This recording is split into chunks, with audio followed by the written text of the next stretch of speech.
Hey, what's up guys? Welcome to the stream. How's it going everyone? All of the waiting crew.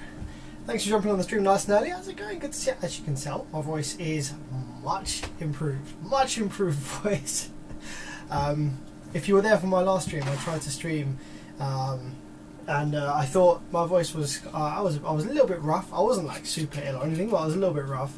My voice was a little bit funny, but the longer I streamed, the worse it got. And I was just like, oh, I can't do this anymore. I couldn't concentrate on what I was trying to explain to you guys about the Crown A6000 GTI, which is still in a work in progress, by the way. Right from the start, internet issues right from the start. Oh, no worries. Actually, you know what? Actually, I forgot to plug in my fast internet dongle. So guys, if the stream lags or buffers, give me a shout and I'll plug in the fast internet dongle, because I'm using home plugs at the moment, like Devolo home plugs, and they're from about 15 years ago and they are not very fast. The internet at this place is very fast, but these home plugs are massively bottlenecking that.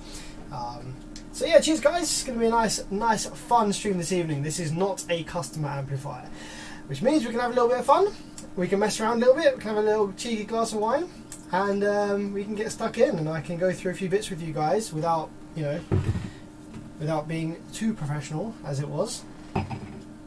Evening from Germany. Yo, what's up Mark? How's it going, my friend? I chat to Mark quite a bit, here and there. Norway, what's up, my man? Norway's cool, been to Norway a couple of times. Alright, so yeah, we have on the bench this evening then, ladies and gentlemen, we have a Smart 5. This is the, oh heck, that's a bit jerky, let me just fix that real quick. GVC, and I just have to deactivate and reactivate it. So let's reactivate that and it should smooth out. Come on, come on. There we go, silky smooth. Alright, so yeah, this is the second time I've had a Smart 5 on my bench. The first time was when I did the review of the Smart 5. I went through the circuit, kind of said about what I liked, what I didn't like, what I thought Taramps could improve on. And this is the first one that I have come across that has failed. I know the Smart 5 has been relatively popular. In the UK, our base scene isn't that big, and importing these amplifiers isn't like super easy. Well, it's easy enough, but people don't do it that often. So there's not a huge amount of these floating around the UK, but I know that there's a lot of them in the States and places where they're readily available just to buy and get delivered next day. So I don't know really the failure rate on these, you know, DOA or like blowing up in the first couple of weeks. I don't really know if there's been much of that going on, but I do know that we have one right here that did fail relatively soon after purchase and on low volume. And actually, while we get started tonight on the stream, I will actually see if I can find the video, because my man here who sent me this actually sent me a video of when it failed. So let me just real quick try and jump on here and find the video clip.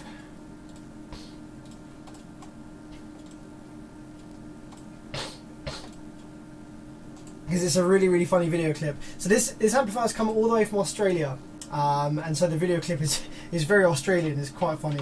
I'm gonna have to log in incognito mode, because whenever I open up Chrome, I've got about 20 tabs open and it lags the stream. So let me just quickly log in incognito mode here, and because it's on a Facebook video, it's be quite funny. Come on,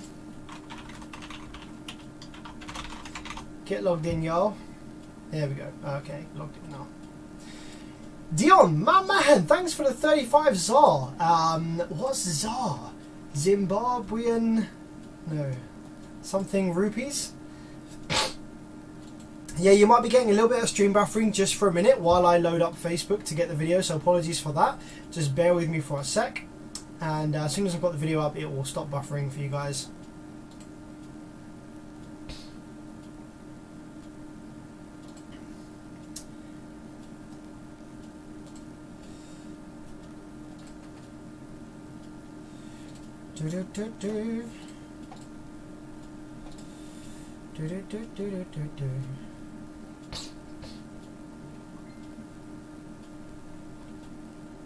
Anthony says, my Smart 5 regular has been awesome since I got it in November for about 480. Nice.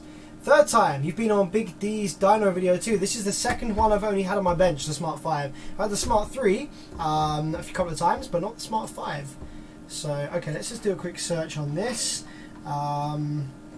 Smart 5. Let's just find the guy. I can find the video. Okay, here we go. Found the conversation with the guy, so should have the video pretty soon.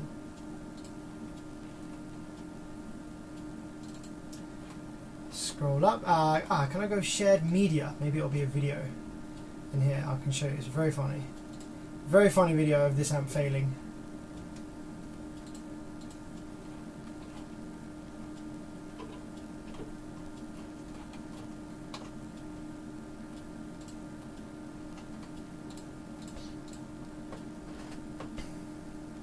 Good evening Mario, how's it going, So we're going to get started on this in a sec. I just want to find the video of this amplifier failings. It's very funny.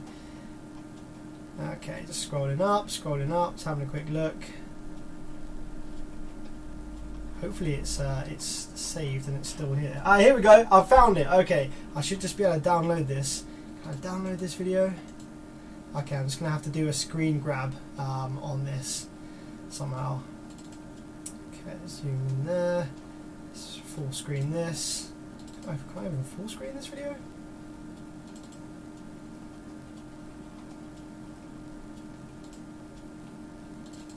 It doesn't let you full screen video. I'll tell you one thing. If any of you guys have got Facebook, like a Facebook page, and you message people on Facebook pages, it is literally the worst experience trying to use Facebook, like, what do they call it, business manager or something. It's absolute bollocks. Here we go. Save video as. That's what I want to do. Save video as. Come on, bring up the save as. Here we go. Now I can save it as. Now I can close bloody Google Chrome and I can show you it in OBS. I can just bring it in as a video file. Okay, close this. Bye bye. Now let's go ahead and add media event, media source, Smart 5 below. Okay, and browse. Okay, you ready? You ready to see this? This is what happened when this amp failed. Yep, and I'm going to loop it.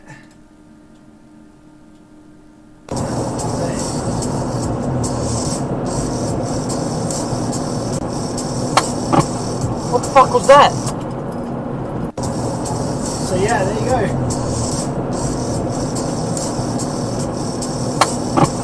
What the fuck was that?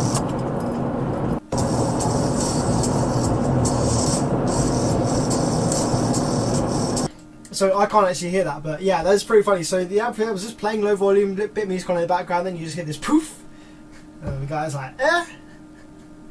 Alright, so here we go. Let's crack the back open and see what we got, guys.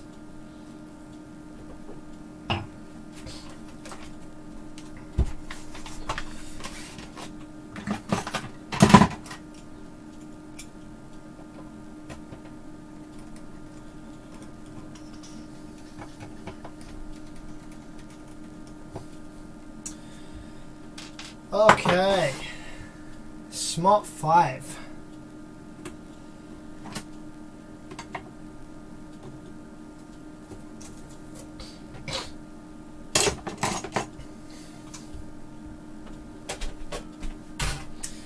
Yep, that's definitely a Smart 5, alright. Okay, let's have a look. Oh, some parts are being removed already, so let's take a look in here and see what we're working with this evening. OBS is showing me that I've got some frames dropped. Let's see if I can get that. So what can I plug in? I can plug something else in maybe. How can I get this a bit faster? How's the stream for you guys? Is it buffering or is it okay? Getting a couple of drops here and there. Actually, if I pause this, that will help. Pause that, stop that coming through, minimize that. That should sort it out. So, we take a look at the power supply section. So, power supply FETs are dead and removed already by the guy. This amplifier's come all the way from Australia, and the guy was actually quite keen to give it a repair himself. I was actually very up to helping this guy fix the amplifier remotely. I was just kind of giving him some tips, tell him what parts to order, tell him what parts to replace. But as we went through it, it ended up seeming that actually there was so much damaged in this board that it was going to be a little bit above and beyond what the guy was you know, happy to kind of do, or like had the skills to do with the surface mount soldering and stuff like that. So basically, yeah, just for he actually, this is one of the reasons that I actually respect Taramps quite a lot. So yes, sometimes, as with all brands, but I don't know, not necessarily specifically Taramps, but people will say that Taramps have the tendency to just blow for no reason, and that is the case for a lot of brands. But with a Taramps, if your amplifier blows for no reason, you contact Taramps and you explain what happened, especially if you've got a video like what this guy has of how it failed. It's clearly nothing that he did wrong. Taramps will actually just replace the amplifier straight up, no questions asked. Yep, here you go, have a brand new amplifier for free, no shipping or anything like that you got to pay, and you can keep the old amplifier. So that's what they did for this guy. This guy, amplifier blew for no reason, on low volume, contacted Taramps, was like, okay, well, yeah, we see, and they sent him an amplifier free of charge and allowed him to keep the old one. So he sent the old one over to me over here in the UK. I just paid shipping to get it over here. So whatever you have to say about Taramps and their amplifiers, whether you like them, whether you don't like them, one thing you can't deny is their customer service is absolutely impeccable. Like, I've had the same experience contacting them myself as a technician, trying to get parts. If I need a programmable IC, if I need a new pick for one of these amplifiers, they sent over a crap ton of parts to me completely for free. I didn't even have to pay postage. So I have big respect for Taramps in that regard. Dion, thanks for the 14 ZAR, my friend. Thank you very much. You don't have to send money to get my attention. It's cool. I'll go through the live chat in a bit. Check the black stuff for conductivity. Yes, as always with burnt boards, the board can become conductive, and yeah, the kind of black carbonized stuff can then leak voltage between pins where it shouldn't be. But I think in this case we're going to be alright. This is quite a high quality board, so we shouldn't have any problem here. So power supply FETs. And now, why did the power supply FETs die? We have some black marks over here. All the gate resistors are toast over this side. Gate resistors over this side are toast as well. And on the other side of the board, we have more toasted gate resistors, more black burnt PCB over here. We have the power supply driver. I think, is that this one? LMO, that's something to do with protection circuit. I think the power supply driver is that going to be over here on the other side of the board. So I haven't actually had to repair a Smart 5 yet, so we're going to be finding out where all the different parts are together in this one. Now if we take a look over in the output section, zoom out this way, let's go ahead and see whether we have any shorted FETs in the output. Now the power supply section in this amplifier is clearly dead, as we can see, but power supply sections in amplifiers don't generally die for no reason. Usually they're brought down by something, either the power supply section will die because there's an output MOSFET short, or something got in the amplifier, or one of the rail caps has shorted, or something like that. Usually the power supply FETs won't just die for literally no reason. So I'm just going to try and get my multimeter cam up and running here so you can see that on the screen. There we go, there it is. Multimeter cam up and running. Let's bring that over a little bit. Alright, so do we have any shorted output FETs then? These are RFB 4115s, and unlike Sound Digital and other brands, Taramps don't actually mask off any of their components. So you can actually, if you want to go ahead and give this a go repairing it yourself, you can clearly see what components are being used in the drive circuit and the outputs and stuff like that. Taramps don't mask any of their components. Okay, yes, we have 25 ohms there, 22. There's a dead one, so that one's a dead short, so we know that one's definitely toast. That one's 3 ohms, that one's probably toasted as well. 5. 17. Okay, so yeah, it looks like we lost output FETs on this side of the board. Quite a lot of them over this side are toasted. Alright, so that's why the power supply section failed. And it's a little surprising to me because one of the reasons that one of the things that I generally say about Brazilian amplifiers as a point as to why I prefer them a lot of the time is that their protection circuits are usually very, very fast, and often if you get an instance where you have shorted output MOSFETs, the protection circuit is quick enough to shut off the power supply section to prevent it from exploding like it has here when there's an output FET short.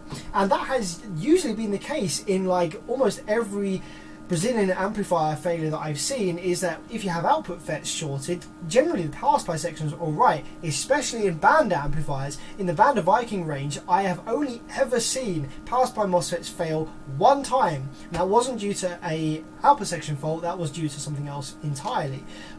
So across the board with these kind of PIC controlled protection circuits, they are very, very fast, and they usually save the power supply in an event of output section failure. Whereas the old Koreans, no, there's no health check on startup. If you've got a shorted MOSFET in the amplifier and you try and power it up, boof, there goes the whole power supply, and that's another 150, 200 pounds worth of repair bill just because the protection circuit sucks. So I'm quite surprised to see this power supply section failed, which could just be a one-off, but yeah, it's quite surprising and a little bit less common to find in the Brazilian boards. So let's start taking this board out and crack on with the repair then, shall we? See what we can get going. I imagine we're going to have some drive circuit stuff to replace.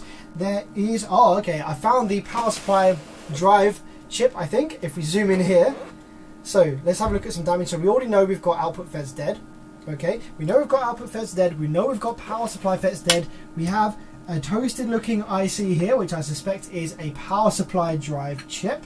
From the pictures that the guy sent me, I think there's also, oh yeah, there we go. This was once a resistor. You see, that's a surface mount resistor that's been completely blown in two. I think that was a 4.7 ohm resistor there. So yeah, that's going to be some damage across this area perhaps, maybe. I'm imagining this driver is going to be toast. This is a standard IRS 20957S. Pretty common to see in these kind of circuits here, these Brazilians. Got the 339 here, oh sorry, 319, LM319 there. And that's basically buffering and doing some stuff with the PWM before it gets sent to the drive chips. We have the main PIC here. This is the programmed IC. This, you can't replace this. If this fails, you have to get a new one from Taurus because they program it in-house with their own kind of firmware and settings to run this amplifier for protection, for power supply, PWM frequency, all sorts of things are programmed in this IC here. So if that fails, you need to get a new one from Taramps. But usually they're fine. Usually they survive. So yeah, this is actually a little bit more similar to the Sound Digital circuit design than the Taramps. Usually with the Taramps circuits, you'll have the SI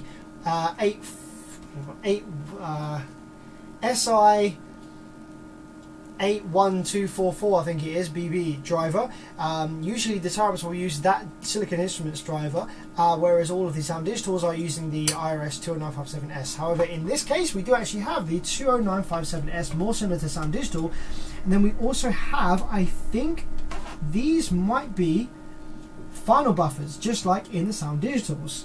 Oh no, wait, what's this? Here we have a 27524. That is a MOSFET driver as well. So we have one MOSFET driver up here. Do we have another MOSFET driver down here for this side? Doesn't look like we do. So we're going to find out whether these are buffered or not. Perhaps this is driving something else. Maybe some MOSFETs or something for auxiliary voltage supply. We've got a couple of massive 12 volt regulators. Look at these bad boys. I'm sure they didn't need to be that big. Humongous 12 volt regulators there, a pair of them. We've also got some 5 volt regulators here. A 7805 and is that a 7905?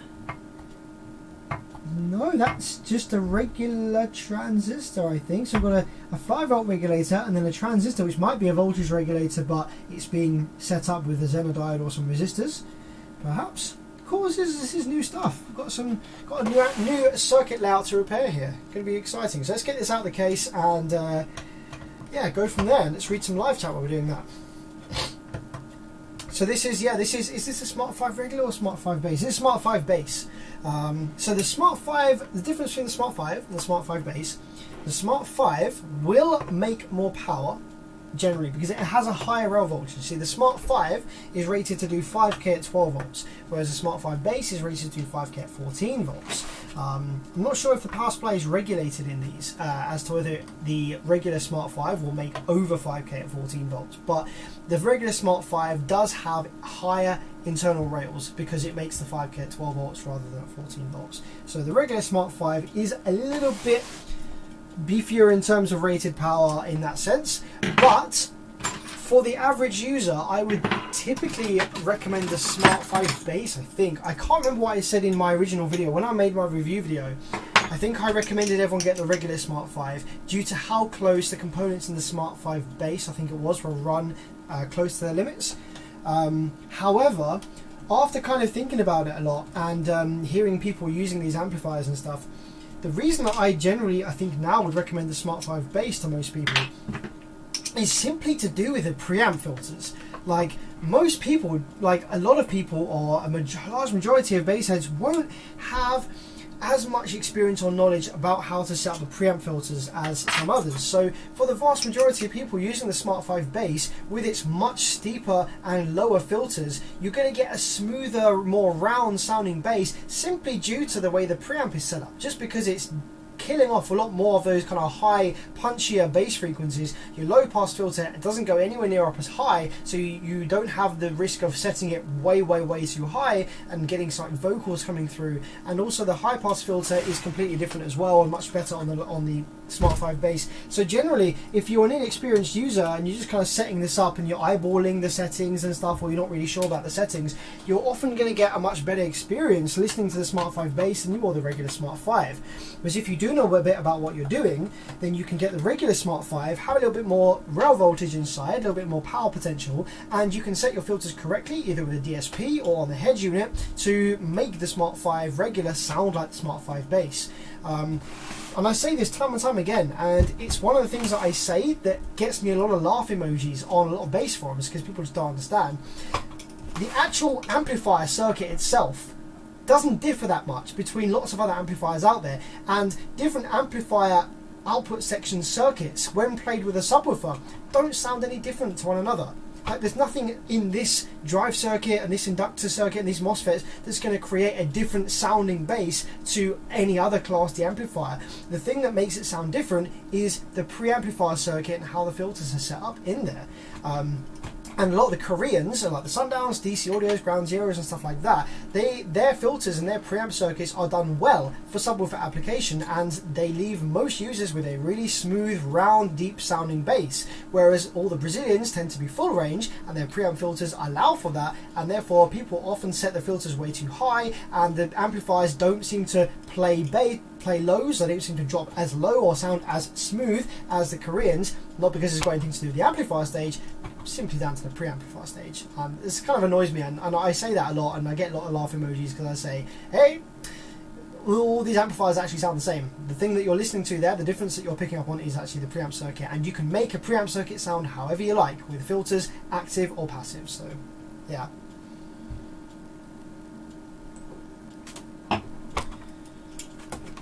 So let's finish getting this out of the case. Are there any screws under there? Nope. So we have the screws out of that side. Let's get the screws out of this side.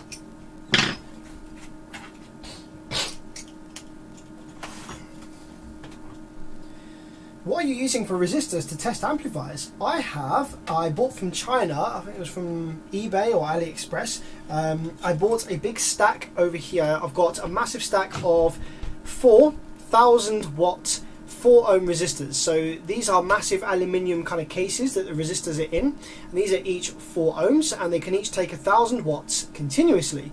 So in parallel, obviously that brings me down to 1 ohm, 4,000 watts continuous, but you can dump like 10,000 watts or more into this bank of 4 for a brief moment, you know, for a few seconds. They're rated for 1,000 watts continuous, and so they're kind of like pulsed rating or peak rating is about 4 times that. So yeah, you can safely dump a lot of power into those.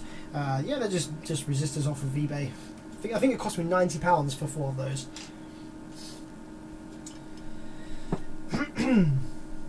How busy are you? How long does it take, more or less, to repair from the UK? At the moment, I have been very, very, very busy. The turnaround generally has been sort of 2 to 3 weeks. It really depends on the amplifier. I've got quite a lot of amplifiers in at the moment that are Koreans that need IRS 21844S chips that I can't get. We are in the middle of a chip shortage, silicon crisis, as a lot of you will know from different industries, and lots of places and people are struggling with it, and me included. So I can't get IR21844S chips, and I have tried buying them from AliExpress. In my desperate measures, I tried buying some from China just to see what they were like, and they're genuine parts, but they are failed batches from the manufacturer. So they're ones that didn't pass the manufacturer's testing after these chips were produced, these batches of chips were produced, and that means that one or more of their specifications will be out of tolerance, and we don't know which one it is, but it means that they might still work, but they might act differently, or they might fail sooner in certain circumstances than the actual certified chips. So buying these ones from eBay, it's kind of like potluck as to what specification is different. So I bought a bunch of them from AliExpress. Cost me like 40 quid. They were really, really cheap. They were like very, very cheap, less than £1 each, and I fitted 4 of them to a Sundown NS1. It played for about 30 seconds and then all the output FETs exploded. So yeah, it's trying to save a buck, or trying to get parts from a non-reputable source is not going to work out great most of the time. Oh, check this out! We've got some Pride. Got some Pride love on the back here. Taramps be repping that Pride. Got some rainbow wiring on the back here that leads from the amplifier stage in the pick to the VU meter, which is really, really cool. There you go. There's a look at the VU meter PCB on the back. So that's what illuminates the Taramps logo and increases the LEDs with the signal. It's a really nice little PCB design that actually follows the curvature of the logo. So I got a little IC on there as well, a little tiny little chip on there. You got a little that's a little 5-volt regulator on there as well. So it's got its own power supply on there on this board.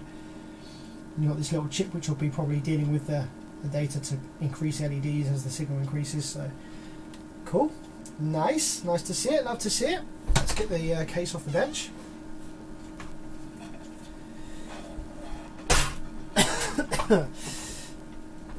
Hello from Croatia, following you for more than 10 years. Wow, holy crap, man. Audio mess. That's really cool. You've seen a lot of history there on the channel then, I guess. The thing with these bots is that you report or you hide one of these. Shall I add them as a moderator? you can hide on channel, but then another one will just pop up. So YouTube just needs to sort that out. Not much I can do about that.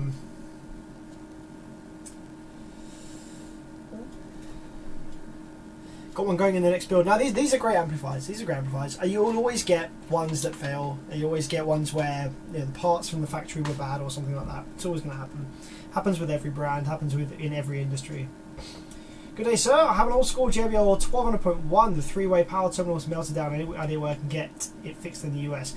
So you will struggle to find that power terminal anywhere because they won't be manufactured anymore, and it will be manufactured in that factory specific for that amplifier.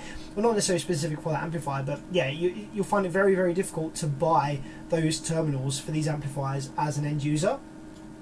The best solution that I can think of really is to find another dead amplifier that isn't worth repairing or that someone's giving away for free that has the same terminal block, because there's likely to be some that share the same terminal block, and steal that one. That's really the only way to do it. Or you can fit direct leads to the amplifier. It's not pretty, but if the terminal is just unusable and you just really, really want to use the amplifier, then you can fit direct leads it just doesn't look so pretty. What happened to the Crown 6000? Still got it here. Yeah, I'm just working my way through it.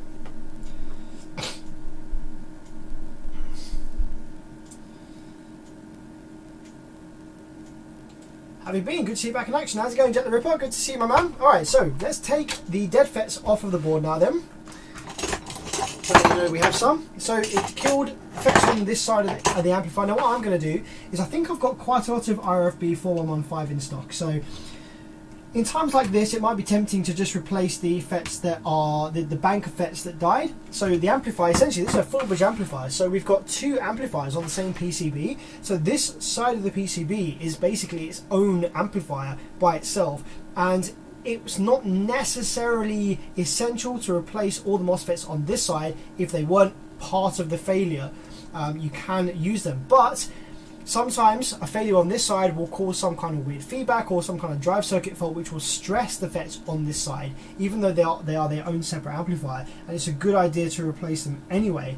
Yeah, we're going to leave them in the board for now while we test it and get it up and running, and then we might replace them all for same batch later. But we'll leave them in there for now. So let's just make sure that we have balked all of the dead FETs on this side.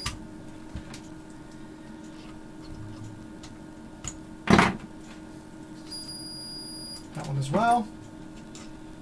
That one as well. Oh, I think these ones were actually fine. The ones that were reading 17. That's what it is. So these ones are all toast and need removing. We're going to cut these ones out as well, I think, as these were all involved in the failure. So that's all of the FETs removed from the bad side. Now we're going to need to take a look at all the different parts that failed in this board, and we're going to start over at the power supply. So fortunately, all the power supply FETs have been removed from me already by the owner who was going to give this repair an attempt. So the guy who sent this amplifier to me from Australia, I was going to talk him through a repair. I was going to tell him all the parts he needed to order and how to fit them to give him the best chance of getting this up and running again. But as we looked through the board, there was just more and more stuff that I saw that was failed and that was going to be really complicated to kind of repair and test and work out. So he just contacted Taramps and got a brand new amplifier sent over. That's one of the things I love about Taramps, is their customer service is outstanding. They will replace an amplifier free of charge and let you keep the old one if it's failed within warranty, which is awesome. So let's zoom in on this and let's just get all of these power supply pads cleaned up first, ready to fit some new MOSFETs.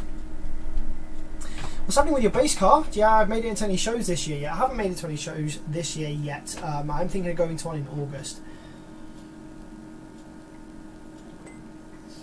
So yeah, I might head over there with the base van. But basically, I want to go to the show and get some video content of the audio pipe mod. I want to fit that to the van. Go to the show. I want to get some like reaction videos. I want to get some demo videos and some hair tricks of the little audio pipe 3K, pushing about 10K into my Z4s.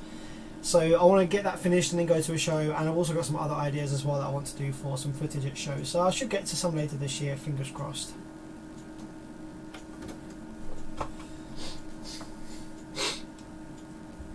Can you install a lamp like this in an electric car? Here you don't have an alternator to charge the 12-volt battery. There's DC's DC converter. Yeah, so basically, and I actually want to make a whole video on this. I'm actually planning, I've started writing a script for a video that goes into the details of what will the bass head scene, what will the audio scene look like when we live in an EV world.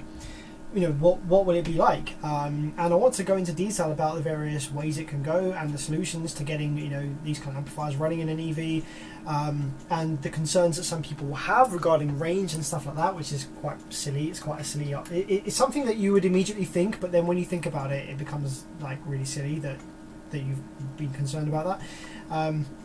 So I'll go into detail about that in the video, but yeah, basically you can install any amplifier into an EV.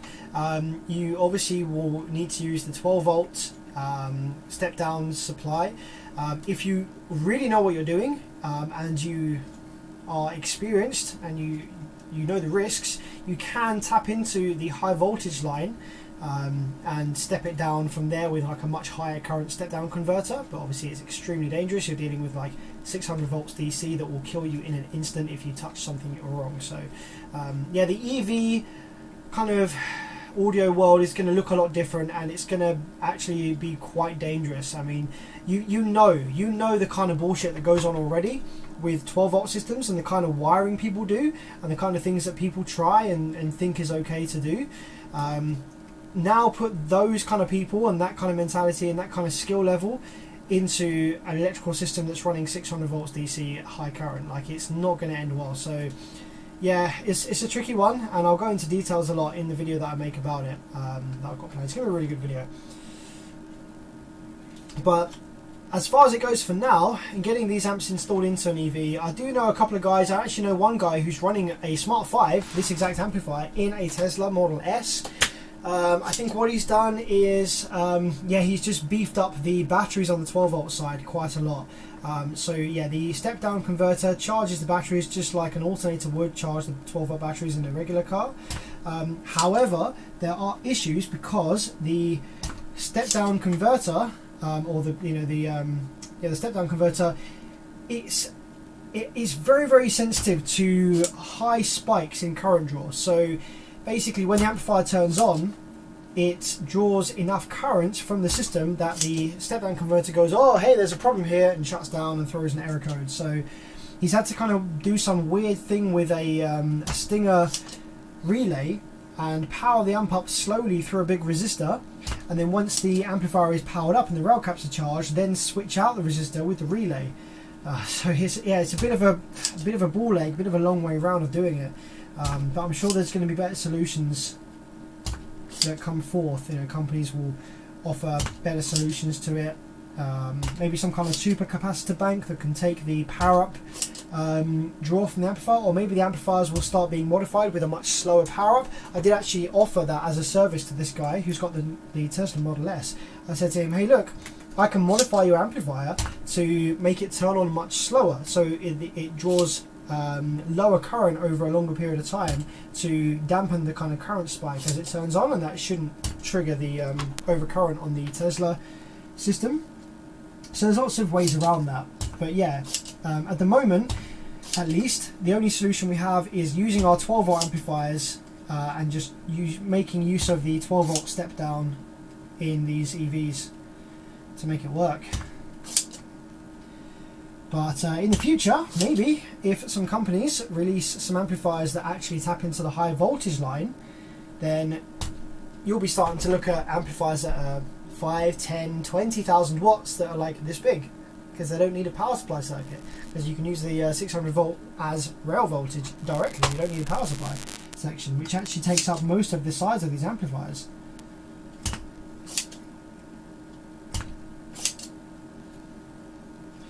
Someone said you need an automatic solder sucker. I do have an automatic solder sucker, however, it actually sucks. It's rubbish. I've tried a bunch of different solder suckers and they just get clogged up, and I spend more time emptying them than I do using them. These boards are very high thermal mass, so a solder sucker would have to be extremely powerful to be effective, and I just haven't really had a very good experience with them. I actually just prefer using a manual sucker. Yeah, it's just the experience I've had. Maybe I haven't tried the right sucker, maybe I haven't tried the right desoldering gun, but yeah, I just haven't really had a very good experience with them, to be honest. They get clogged up, or they don't melt the solder enough on these high thermal mass boards, or they cause damage to the traces because the tip of them is kind of abrasive. It's not nice and flat and smooth like this. I don't know, just not had a great experience.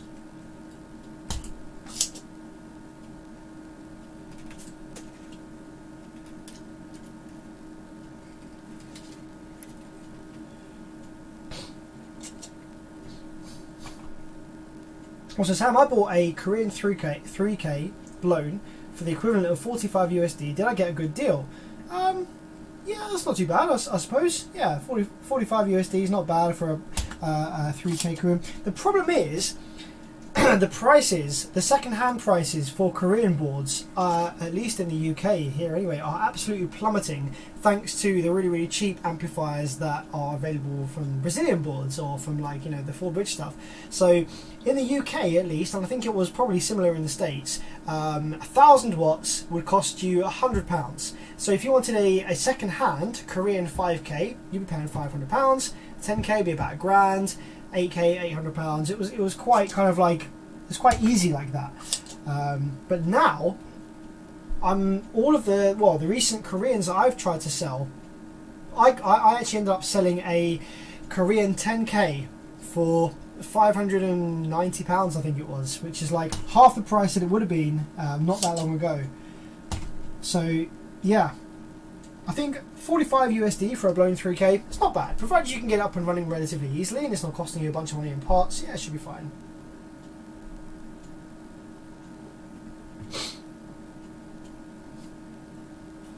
How's your home audio build nowadays? The home audio stuff isn't massively great, to be honest. It's kind of that thing, isn't it, where like the electricians or the plumber's own house is like really bodged and stuff. So I haven't, basically the living room's quite small here. Surround sound isn't really going to be ideal in the living room here, because the sofa is pushed right up against the back wall, and it's like the room isn't massive. So I could do 5.1, but the speakers would have to be kind of like up in the corners of the room, and it would kind of just be like that general kind of like commercial 5.1 crap that's not really any good and not really time-aligned or sounding that great. Really, the ideal thing is obviously to have the same speakers all around you, so to have LCR and your surround rear, left, rear, right to be the same speaker, or at least the same manufacturer, so the timbre is the same, so the sound is the same. But I can't really do that because I can't put floor standers as rears, because there isn't anywhere to put them. I can put bookshelves on the walls, but if I'm perfectly honest, I don't watch a lot of films. I'm not a massive film guy. I'm a music guy. I listen to music. Music's all in stereo. So for the home hi-fi system, basically I have been trying now for about 8 months to buy myself some Martin Logan electrostatics. There's a few different models that I've been eyeing up, that I've been trying to buy. I can't buy brand new because I can't afford that, so I'm looking at used. And I've missed out on lots of eBay listings, and I've kicked myself for not bidding higher. But yeah, I'm basically looking out for a pair of Martin Logan electrostatics, and they're going to be running on a really nice Class A, really expensive amplifier that I actually ended up getting gifted to me. It's blown at the moment, so we're going to have to fix it first before I can use it. So that'll be good fun. But yeah, it's not going to be anything like, you know how my old videos were. I had the 7.1 surround sound system, and I had the massive subwoofer, and I had T-line floor standers. It's not really ideal to do anything like that here. I just want to kind of get something that sounds beautiful, that it just exists as it is, that I haven't got to build or mess around with too much. And there isn't really anywhere to put the subwoofer either. Like, the living room's quite small here in terms of like space to put speakers and stuff like that.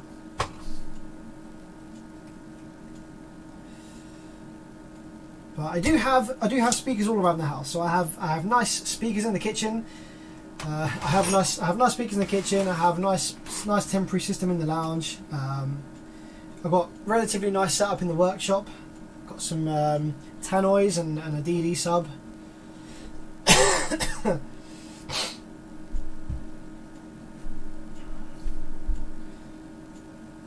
Would you get any kind of power conditioning for your Martin Logan setup? I'm actually a bit of a non-believer of power conditioning. But that's only because I haven't experienced an AB example of its effects yet. I do know of some people that were like me, that just thought it was a bunch of bullshit and didn't actually make any difference.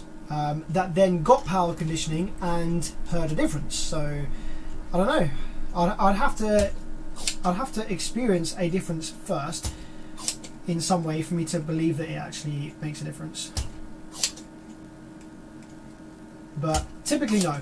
I do like my SQ. Like, I am an audiophile to some extent, but I'm not super like Anaraki. I'm not like, I know that the speakers are not going to be in their optimal placement. For example, the Martin Logans, they're going to be pretty close to a wall, and one of them's going to be sort of in a corner. So the positioning is going to be the biggest downfall of that setup. So do I really want to be spending a bunch of money on power conditioning when there's bigger issues with the setup as it is? Not really. It's not going to be perfect. I just want to get the best experience that I can in the space that I have available to me. So.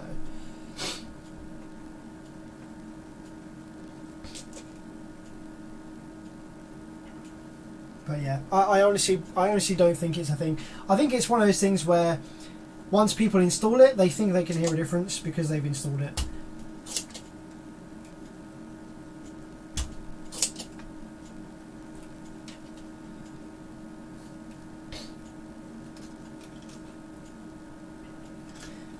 Kai says, any idea what damage you can do if you're running biamp and you accidentally short channel 1 positive from one amp to channel 1 of positive of the other amp? Depends what's playing. If nothing's playing, then there'll be no potential difference between the two channels, so there won't be any damage. However, if there is music playing, then yeah, for sure, you'll be sending quite a lot of voltage. Usually the woofer side amplifier will be sending quite a lot of back voltage and unexpected bullshit to the amplifier that's running the tweeters, and yeah, that will probably kill the output stage. That will probably kill MOSFETs or transistors in the output stage. So you can do a fair bit of damage doing that. Okay, so one more power supply FET.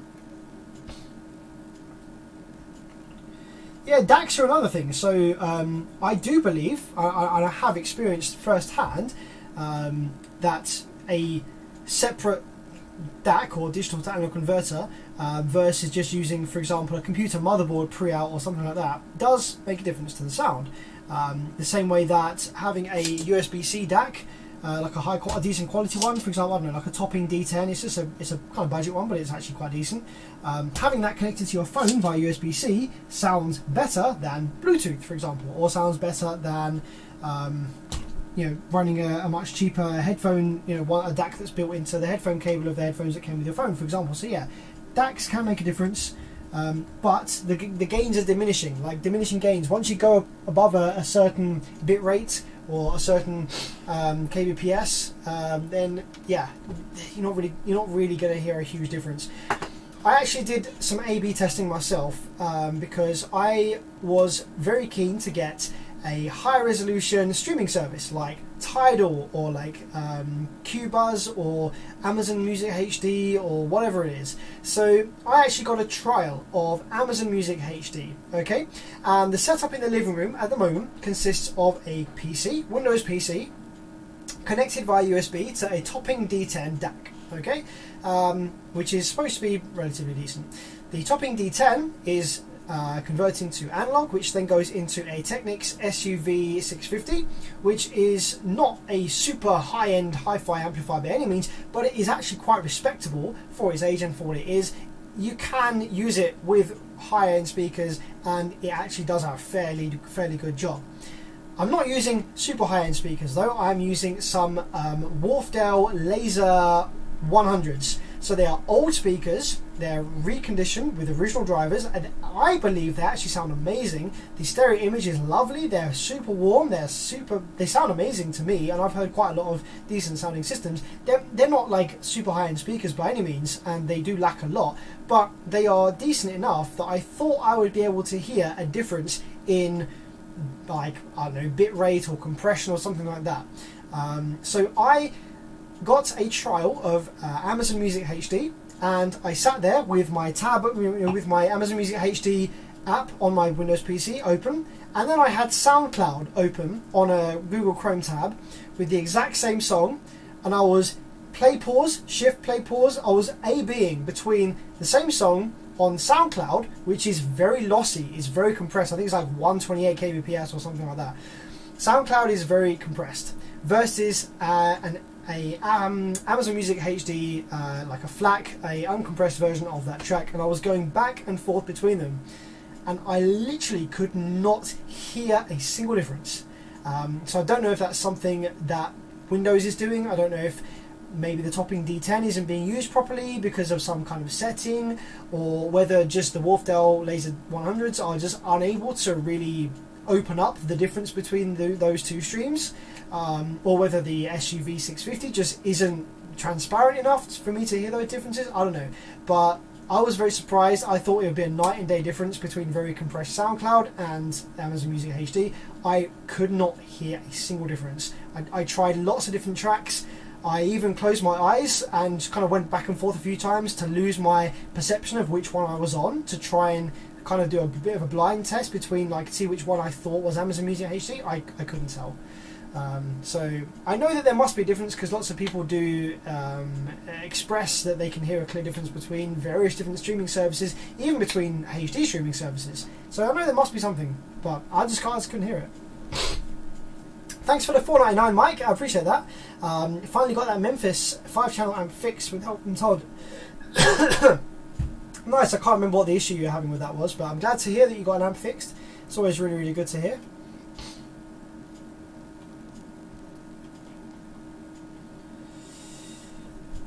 I want a topping too. Tidal actually makes things worse based on independent testing. Yeah, I actually watched a video on this. I actually watched a video on the MQA actually being bullshit and introducing a bunch of noise and shit into the signal. So yeah, I'm very reluctant to use Tidal. I don't really want to use Tidal. I know that it's the cool one to use. Everyone's using it. It has like pretty much every single track that I want to listen to on it, but I'm a bit reluctant to use Tidal, to be honest. And a lot of people actually say that Amazon Music HD sounds a bit better than Tidal, so. Alright, that's all the power supply MOSFET pads sucked of their solder, so let's just get rid of any solder bridges that might have occurred here. And then let's turn our attention to the drive circuit for the power supply. Get that back up and running.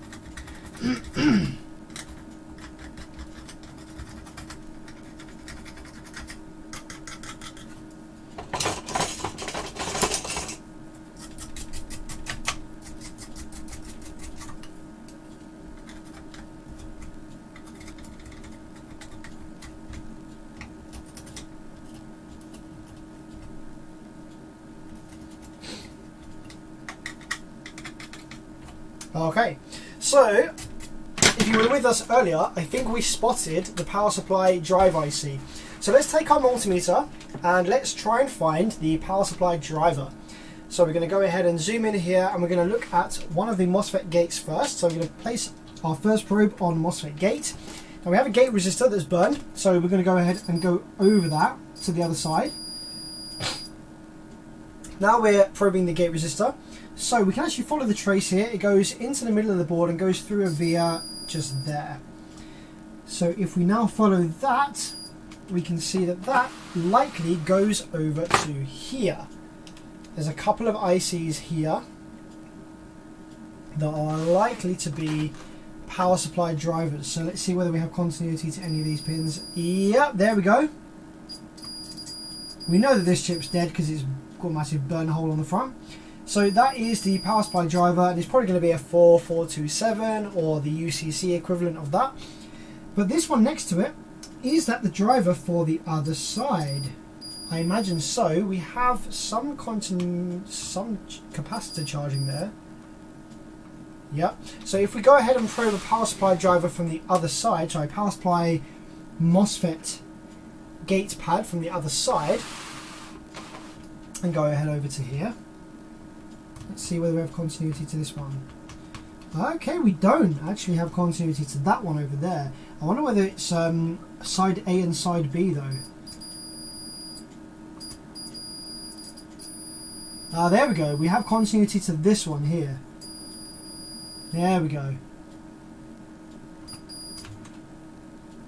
So these gate resistors are open. So yeah, we have one power supply MOSFET driver for one half of the board and one power supply MOSFET driver for the other half of the board.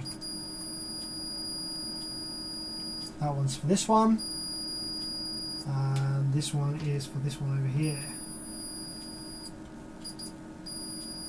Okay, cool. So let's start off then by removing the drive IC from here, and then we're going to power the board up and make sure that the PIC is still working and sending pulses to this drive IC.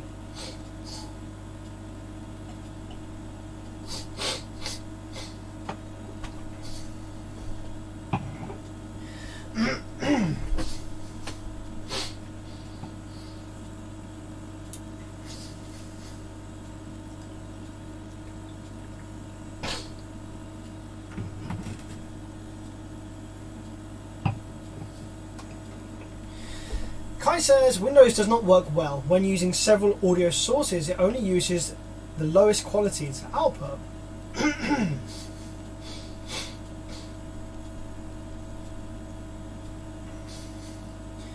Been an audiophile and a speaker build for 35 years, still primarily listen to Spotify. Well, that's the thing. There becomes a point where convenience kind of overcomes like the ultimate quality. Like if for you to listen to something in its absolute best form, you need to sit down in a specific central point on your chair, and you need to set up a bunch of equipment. You need to get things handshaking, or you know, if you need to do all that to get the best experience, then you might do it occasionally. But generally for listening to music and stuff, if you're not sitting in the sweet spot all the time, if you're walking around the house or you're listening to things on speakers that aren't the absolute ultimate quality, Spotify is going to be absolutely fine, and it's very convenient. I don't use Tidal because they don't have the music I listen to. I listen to music I like rather than music I hate. So what music do you like then, Kai? Because I was under the impression that Tidal was the one that had the most extensive music library. So it'd be interesting to know what you listen to that isn't on there. Windows sound card must be set to the same sample rate as the source. MOT streaming service use 44.1 kHz and Windows default is 48. So Windows always makes an adaptation, and this loses most of the quality. Oh, interesting. Dr. Diner says that that's not a thing.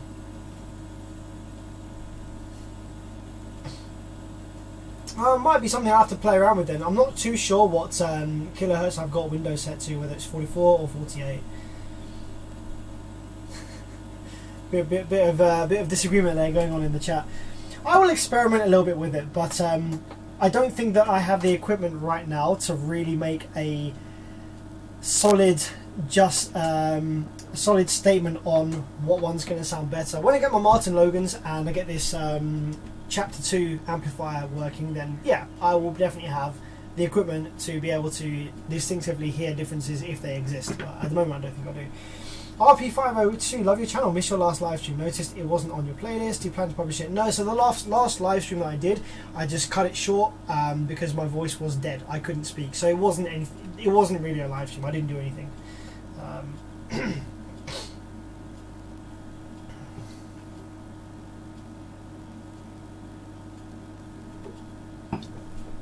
Alright, so thermal gun, let's take this chip off the board.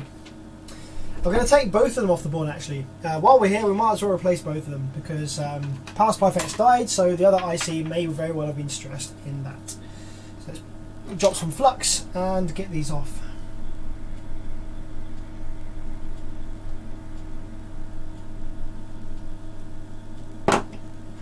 Oh man, I've missed this.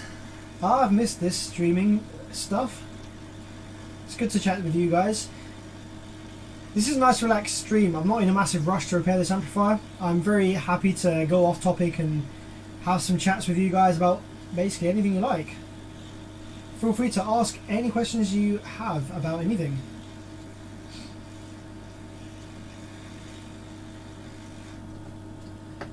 Alright, that's the toasty one off. I'm going to also take this one off. This one might be okay, but I don't trust it. I wouldn't trust it going forward.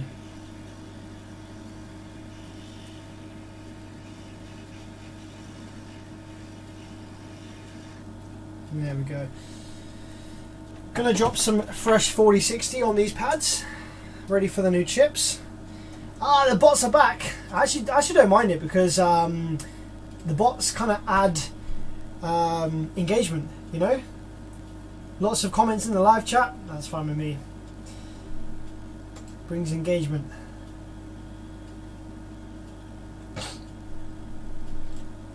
So Dion says, what do you think of loud setting on car radios?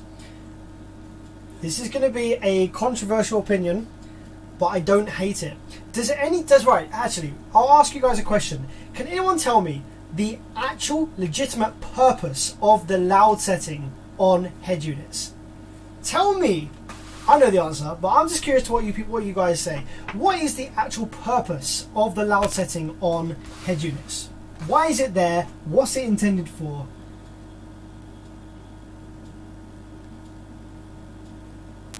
But I don't hate it. I actually don't mind it.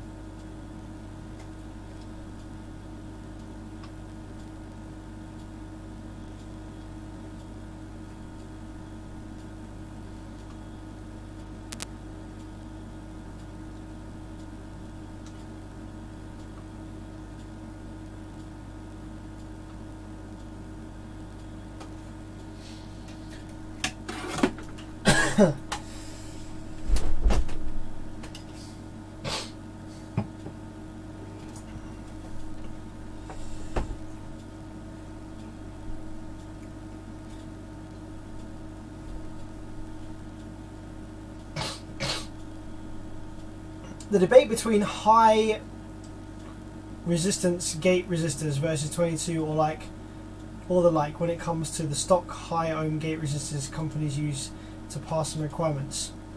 Yeah, what do you want to talk about that? Like, yeah, there's a bunch of amplifiers that I think Orion and B2 and I think a couple of the Sundowns. Yeah, definitely. I think the Sundown Salt series, the power supply gate resistors are like 220 ohms, very, very high, and that's to soft switch the power supply FETs to reduce the amount of EMI that the amplifier produces to pass certain regulations, but it does actually limit the effectiveness of the power supply section. You want to switch those FETs a bit harder. What's up, Henrik? How's it going, my man? So we've got some answers here for the loudness option on the head unit to create distortion. For the Fletcher-Munson response of the ear relative to SPL, volume equalization, you listen to at low volume levels, increase the output voltage on the RC out. The loud button is, or at least should be, the X curve. It's supposed to introduce counter for the Fletcher-Munson so it sounds more balanced at low volumes. So yeah, there's a couple of correct answers here. Voltage to RCA.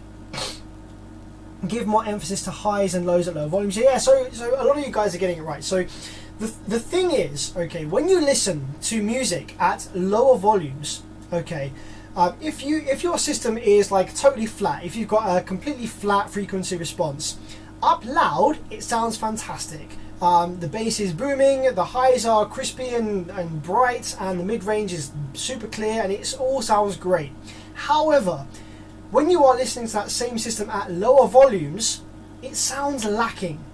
And it's to do with how we perceive sound, and it's to do with how the audio systems are reproducing the sound.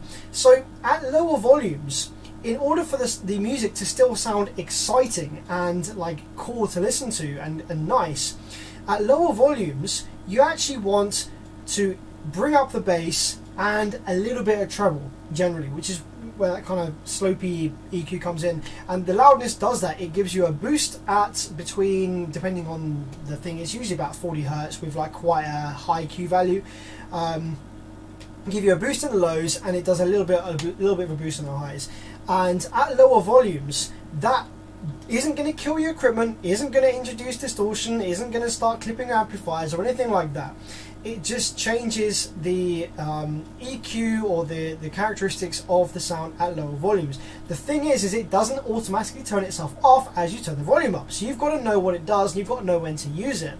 I actually use a version of that on my Technics SUV amplifiers. So I've got a kitchen setup. I've got a couple of really nice Mission speakers sort of up on the cabinets, kind of pointing down. It creates a nice image, and I've got a SUV60 powering them. And generally in the kitchen we're listening to music at relatively low volume levels because we're cooking or chatting and stuff like that, and we don't want to be blasting the music super loud all the time in the kitchen. So on the SUV60 I actually have the bass knob cranked all the way up, because when we're listening to it at low volume levels with everything just flat, it sounds rubbish. It sounds like you're listening to the music through some $10 like portable radio system for Walmart. It just sounds lifeless, and it lacks depth, it lacks warmth, because at those low volume levels that's just how it is. When we crank up the music and listen to music in the kitchen up loud, the tone control goes off pretty much, and it's just flat, and it sounds fantastic. It sounds like it should, but at lower volume levels it sounds lifeless. So the loudness option is there for while you're listening at lower volume levels, to bring up the bass a little bit, give you a little bit more brightness in the highs, to make it sound a bit more enjoyable and exciting at lower volume levels. Yeah, it's not if you use it at high volume levels, then yeah, you're going to usually end up running into clipping on your sub amp or over excursion on your woofers and stuff like that, because that difference in bass and treble scales dramatically as you increase the volume, and you don't need it at those higher levels.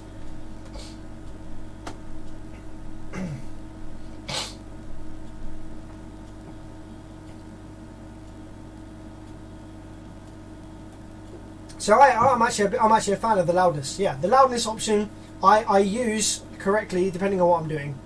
I use it in the Proton on my Alpine 9855R when I'm just listening to music at low volume levels and just like chatting with my partner, just going for a cruise and not really blasting the volume. I'll have the loudness turned on, and it just brings warmth and smoothness and roundness to the sound. Just makes it a bit more enjoyable to listen in the background rather than just sounding really tinny. But when I'm going for a drive by myself and I'm cranking it right up, loudness goes off, it's all nice and flat, and it just sounds natural, and it sounds like it should, and it sounds powerful. Okay, so now that we have removed the drive ICs from this, we're gonna, fingers crossed, pray that the PIC is intact. And the PIC on this amplifier is over here. This chip right here is responsible for generating the pulses that drive the power supply MOSFETs. So this actually has a little PWM generation circuit built in, a little pulse generator, and you can program it to a specific frequency and dead time, duty cycle, all sorts of things like that when you're programming this chip. So this chip needs to be intact. If it's dead, then we have a problem, because we need to get a new chip from Taramps directly, because it's programmed. We can't just replace it with a new one because it will be empty. So let's go ahead and power the board up and make sure that we have both sides of the PWM making its way to the power supply circuit. So let's get some power wires and shove it in the board. And the Smart 5 does have dual power inputs, which is great to see. Finally, Taramps starting to catch on that people want dual inputs in these things.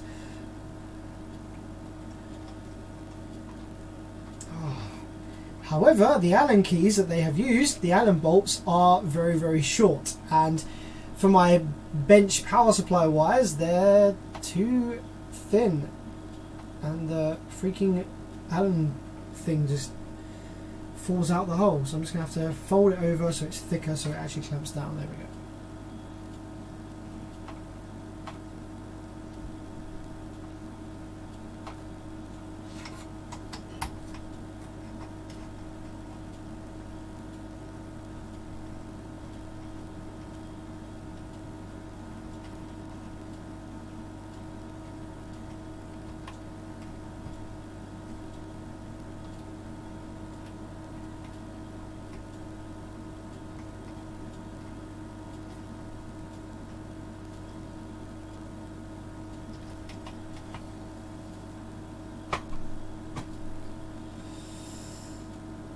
We need to see that gate drive signal now. Yes, Dion, we do. We need to see that. Absolutely. I listen to metal and EDM. Okay. I haven't really searched for a lot of metal on Tidal, I'm not going to lie. So maybe that explains why you can't find the music you like on Tidal. Yeah, I do have a love for metal myself as well. I listen to all sorts of music. Metal is one of the genres I listen to a lot. But yeah, I haven't got Tidal, so I'm not sure if it's on there. What sort of stuff's on there?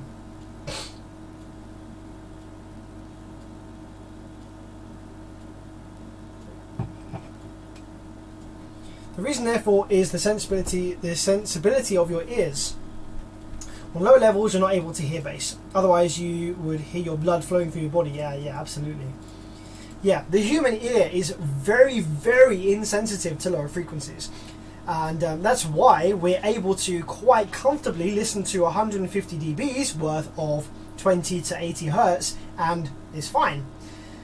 If you listen to 150 dBs of 2 kilohertz, your ears are going to bleed in seconds. You're going to go deaf. So yeah, we are very, very insensitive to lower frequencies. So boosting them at low volume levels especially is is going to make for a more pleasant experience. And that's why you need thousands and thousands of watts on a subwoofer setup, but you need like 50 watts on your mids and highs. People using like 300 watts on their mids and highs baffles me. It's absolutely unnecessary. In my van, I'm doing like 158s with the DDZ4s, right? I'm doing 158s, and I've got the equivalent of 20,000 watts. I've got a Taramps HE10K at 0.5, so it's behaving like a 20k amplifier. My mids and highs, I've got about 60 watts on my mids and highs, and they keep up. Because you don't need that much power on your mids and highs. The only time you need that much power on your mids and highs is if you are trying to play to a crowd and you're using PA stuff and you're trying to, you know, make the sound travel over miles to a big outdoor crowd. But for in-cabin listening, you don't need any more than like 100 watts is the absolute most you need per channel. Absolute most. Fred Lewis, thanks for sorting my SPO Dynamics out, Sam. Oh, no problem at all, man. I've got that here. I'll post that out next week for you. Alright then guys, moment of truth then on the pick. So we've got the power wires plugged into the board now. So we're going to go ahead and get the power supply turned on. Okay, we are drawing a lot of current. We've probably got a solder bridge somewhere, maybe. The power supply is drawing a bunch of current without any power supply fetted in. So let's just go ahead and take an eyeball over the power supply section. Just make sure we haven't missed any solder bridges or anything while we were sucking the solder from these holes.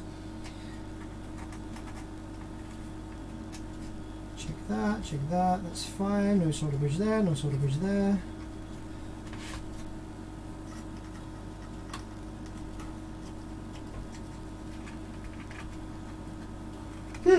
Okay, what have I done wrong here? Negative goes in there. Oh, I see what I've done wrong.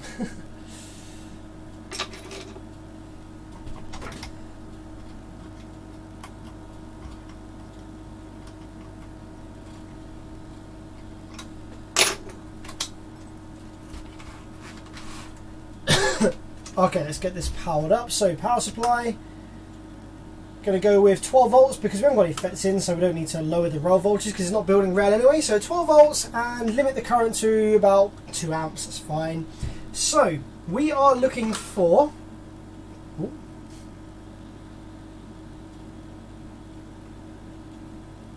apparently we're drawing 0.4 amps or something here. Okay, there we go. So we are looking for pulses from the pick, and they will be coming onto these pads here where the power supply drive ICs were. So let's go ahead and apply the remote, and fingers crossed we will have some pulses on these pads.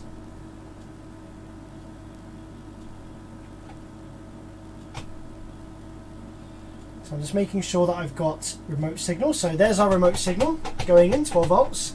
We have, help if that was actually connected. Okay, the fans have come alive. Okay, there's no pulses on that pin. There's some pulses on that pin.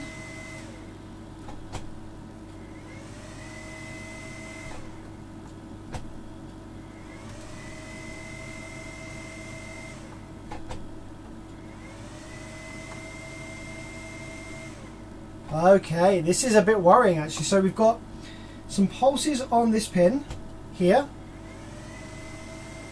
This second pin down here, which is this one right here.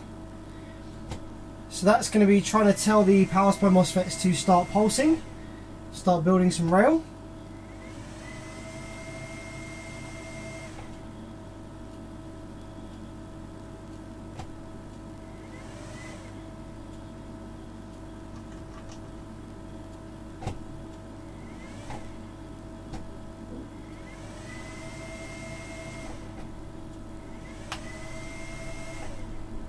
I'm not seeing where that goes to the chip though. This pin. This is a bit worrying, guys. I think that this trace is supposed to have pulses from the pick on it. Just like this one here has pulses from the pick that go to this chip over here. Uh-oh.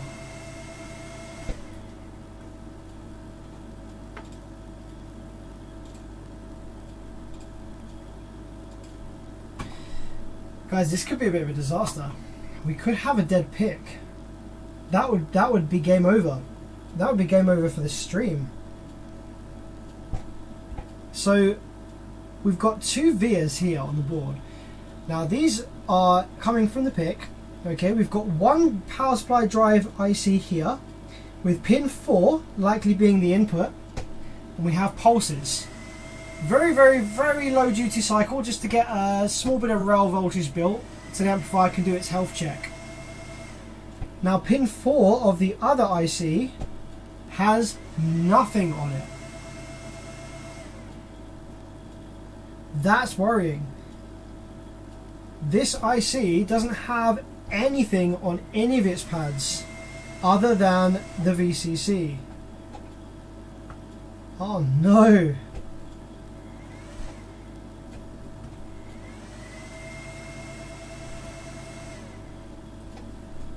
Oh no, guys, what are we gonna do? Okay, it's not the end of the world because we can still get the amplifier stage up and running without the power supply section working, because we can inject our own rail. So that's fine, but that does mean that we're going to have to contact Taramps and get a new PIC sent over. And Taramps, being Taramps, will probably send me one for free. So let's just confirm that, because we might have a dead resistor on its way from the PIC to the power supply driver. So let's zoom right in here. Now I don't know off the top of my head the pin out of these PICs, so I don't know off the top of my head which pin is for the power supply pulses, but we're going to go ahead and find one of them and see if we can find the other one. So let's probe, let's start at pin 1. So pin 1 is going to be some kind of VCC. There we go, we've got 5 volts on there, pin 1, pin 2, 5 volts, pin 3, 3.8, pin 4, 5 volts, pin 5, there's nothing, pin 6 is 5 volts, pin 7, nothing, pin 8, 1.8 volts, pin 9, 5 volts, pin 10, 5 volts, 11.7, pin 12, nothing, 13 is pulses. Okay, so we've got our first set of pulses on pin 13. So if we find another set of pulses, then the PIC is fine. Pin 14, nothing. Pin 15. Okay, that is not the pulses we're looking for. That is going to be the clock frequency for the output section to oscillate on, I believe 120 kilohertz. So that's not what we're looking for. Pin, what's this, 16? I've lost count. Pin 17. That is some more. That is another PWM, but that's not the one we're looking for either. It's a lower frequency clock. Pin 18, 4.9. Pin 19. Oh no, pin 20. Oh no! For fuck's sake. PIC is dead. The PIC is dead. The PIC is dead. So that makes sense. So, fuck's sake, they need to implement some protection on this. The banders are the same. The Bander Viking 15Ks are the same. When the power supply driver IC fails, it has a very high chance of killing the PIC, killing the output of the oscillator in the PIC. They need to implement some protection. I reckon something as simple as a correct value capacitor in series with that signal line going to the driver would block DC, because obviously when these power supply drivers fail, they short all these kind of pins together and you end up with 12 volts everywhere. So they'll be sending 12 volts back to the PIC, which is basically referenced to 5 volts. So this PIC is using 5 volts for its VCC and ground.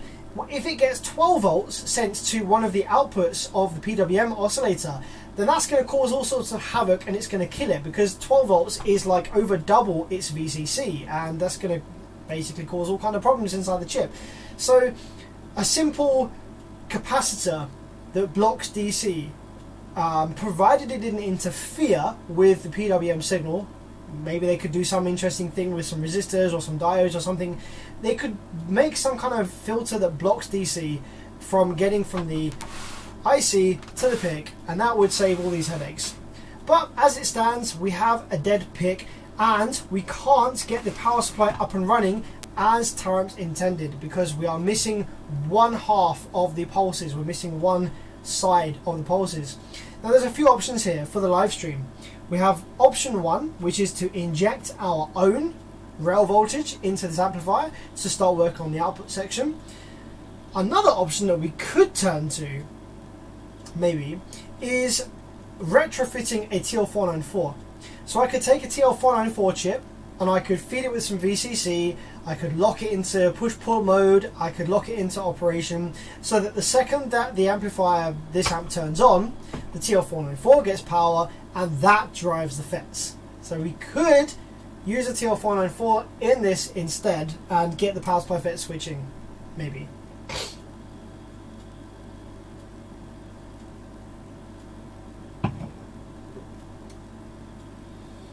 You could use an optocoupler. Yeah, Jesse, that's another option that would work. You could use an optocoupler to completely electrically isolate the pick from the driver. That's another thing you could do.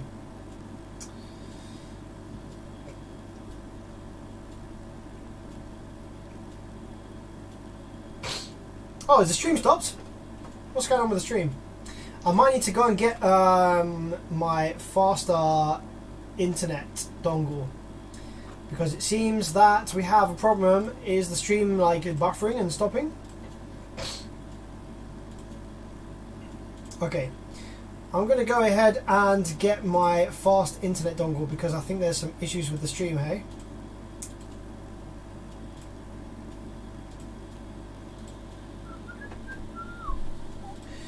So back in a second. I'm just going to go and grab the fast internet dongle.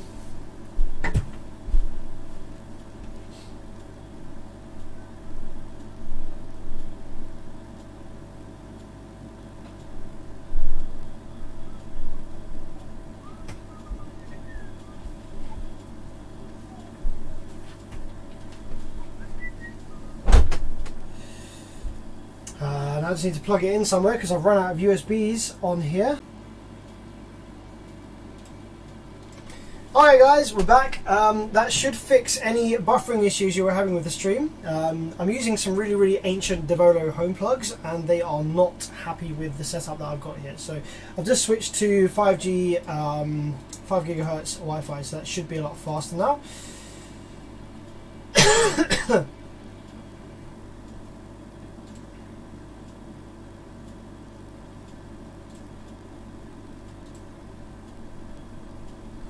Prolux Electronics says, with pick kit 2 you can see if the pick is code protected and possibly copy it. So I know from previous experience of talking to other people that have tried this, they are protected, they are locked. So I don't think that you could read the code on these. Would you even be able to get a new programmed pick? Yes, Taramps are actually very good at this. I can message my contact at Taramps and I can get a new pick sent over. I actually have a Taramps base 3K that also needs a pick. So I'm going to get a couple of picks sent over. I might actually request that they send me a few picks from a few different models. I might get a couple of Smart 5s, a couple of Smart 3s, base 3K, maybe an MD12K, something like that. So I'm going to message Taramps and they will send over programmed picks for all these different amps. They're very good at that. However, for the meantime, guys, what would you like to see? So where we've got this instance here where we've got a dead pick, we have no B-side power supply switching, so we can't switch the transformers on the power supply properly because we only have one side of the PWM working. So our solution here is either to inject our own rail voltage into the amplifier to continue working on the output section, or we can get a TL494 and try and retrofit it so that the amplifier switches as intended with power supply FETs in the board and everything like that. What do you reckon? What would you like to see done? What would you like to see done? Fit a TL494 or just inject some rail voltage and get the amplifier stage up and running? Dion says, any idea what would cause the amplifier to blow? It's very difficult to tell. In these instances, when you have this butterfly effect of damage, so the output section failed. We know that. We know that we lost FETs on this half of the amplifier, and this half was fine. So the amplifier died by itself. The user didn't cause this failure at all. The amplifier failed by itself. So it's one of two things. Either one of the MOSFETs failed, they're run very, very close to their voltage breakdown limit. So we could have had a MOSFET here in the output section that was just a little bit out of spec, and it failed due to high voltage and it shorted, and then it killed the drive circuit and the power supply as a result of that. Or one of the drive chips here, the IRS20957S, is also run very close to its voltage limit, so that could have also failed and then killed the FETs by failing and spiking the FETs. So what have we got here? A couple of options. Since you need two signals from the PIC, A side and B side, could you just borrow the signal from the A side? No, because the signals need to be 180 degrees out of phase. One thing we could do is I've never really tried it, but I could use an op-amp to invert the A side signal. So I could take the A side signal and I could route the A side signal to one MOSFET driver, and I could also route the A side signal to the inverting input of an op-amp, and then take an output, non-inverting output from that op-amp and feed it into the other driver. But I imagine there'll be some kind of delays or some kind of latency there perhaps, and it might not work so great. I don't know, I've never really tried that. I can't really imagine that would work super great. I'm going to create a poll. So TL494 retrofit. Oops. How to make rail now. PIC is dead.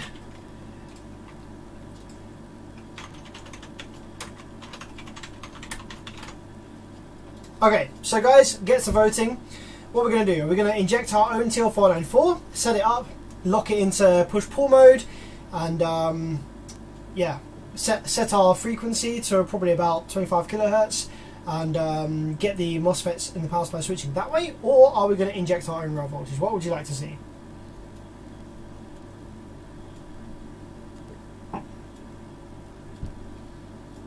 I could do both. I could inject some rail voltage first to get the amplifier stage up and running, and then we could work out how we can retrofit a TL494 as like a kind of afterthought, as like a thing we could do afterwards.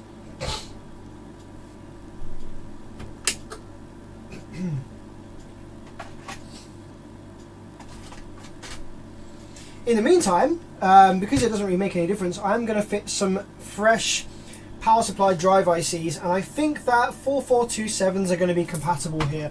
I didn't actually take note of what was being used here. Let's have a quick look and see if we can zoom in on the original chip here. We have it's a UCC 27524. So let's just Google that. I think that's got the same pin out as the 4427. UCC 27524. I'm pretty sure that that's directly compatible with the 4427.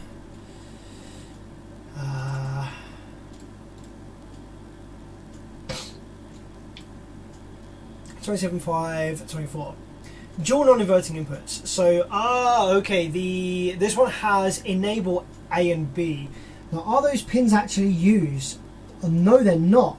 They're not actually used. So you see how this this chip, the 4427, I don't think has the enable pins. I think they're just NC.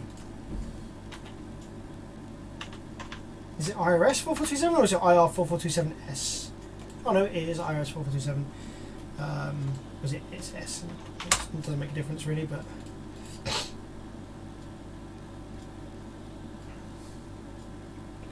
Frank says, is a rail injection enough? Where comes the auxiliary voltage plus minus 12 volts? That's a very good question. So in Korean amplifiers, the power supply transformers have multiple different secondaries on them. They'll have the main secondary for the rail voltage, and they'll also have secondaries for plus minus 15 volts for the preamp circuit and things like that, and then that will also generate 5 volts plus minus from that as a regulator, and it'll also have a secondary tap for plus 12 volts reference to negative rail. However, in most of the Brazilian boards, the transformers don't have any additional auxiliary secondaries on them, and all of the auxiliary voltages, plus minus 15, 5, whatever it is you might need for the drive circuitry and preamp circuitry, is actually derived from the 12 volts main battery input, and it is generated by boost converters, buck converters, little pulsey things over in the output section. So over here, I think if we take a look, we might be able to spot some of them. Let's have a quick look. So we've got some 12 volt regulators here. Okay, they might be referenced to rail voltage, which is why they're so big. These are some pretty beefy regulators, so they might actually be taking rail voltage as their input and stepping it out to 12 volts, which means they'll run fucking hot. But we might actually have some buck converters or boost converters in here somewhere as well. So we're looking for little ICs that look like this perhaps, plus a couple of diodes and an inductor. Blah blah blah blah blah. I don't know if I see them. The Sound Digital uses circuits like this. I can't read the markings on these to see what they are. What have we got? 611A. I think these are final buffers for the MOSFETs. I don't think these are boost converters or buck converters. Let's have a look over here. Yeah, I actually don't think, I'm not sure. We'll have to find out for ourselves how this one is generating. Oh, hang on a minute. We have over here, we have another 27524. There is another driver. So I wonder whether some of those pulses that we were seeing from the PIC, you remember we saw, I think it was a 120 kilohertz, and then we also saw like a 50 kilohertz as well coming out of the PIC. I wonder whether one of those other ones is getting sent over to this, which is then driving either transistor or MOSFET or something. It could be this is driving this transistor or MOSFET here, which is then responsible for generating the 5 volts and maybe the 12 volts. There's a couple of diodes over here, so we'll find out together because I'm not too sure. This is the first time I've repaired this exact circuit, but I do know for a fact that these auxiliary voltages are not generated by the power supply MOSFETs switching and an auxiliary wind on the transformers like you see in a lot of the Koreans. That's not the case here. So we don't need the power supply MOSFETs switching in order to generate the auxiliary voltages. We just need 12 volts on the power terminal, and we just need our own rail voltage that we can inject. So let's have a look at the pole. Oh, it's sort of, yeah, it's relatively it's relatively yeah. Most people want to see us inject an external rail, so that's what we'll do. We'll inject some external rail voltage to start with, and then maybe afterwards we'll retrofit a 494. Okay, this is going to be interesting. Because, well, firstly, I'm not sure that my rail voltage injection board can generate a voltage high enough for this amplifier to believe it's ready to operate. So we may have to make some tweaks to the protection circuit, or to the circuit that tells the PIC what the rail voltage is currently sitting at. This is going to be interesting, guys. This is going to be an interesting one. Okay, let's ignore the power supply switching for now then. Let's turn our attention to the output section. So we're not fixing the power supply section yet because we don't have a PIC that switches both A and B sides. Let's end the poll right here.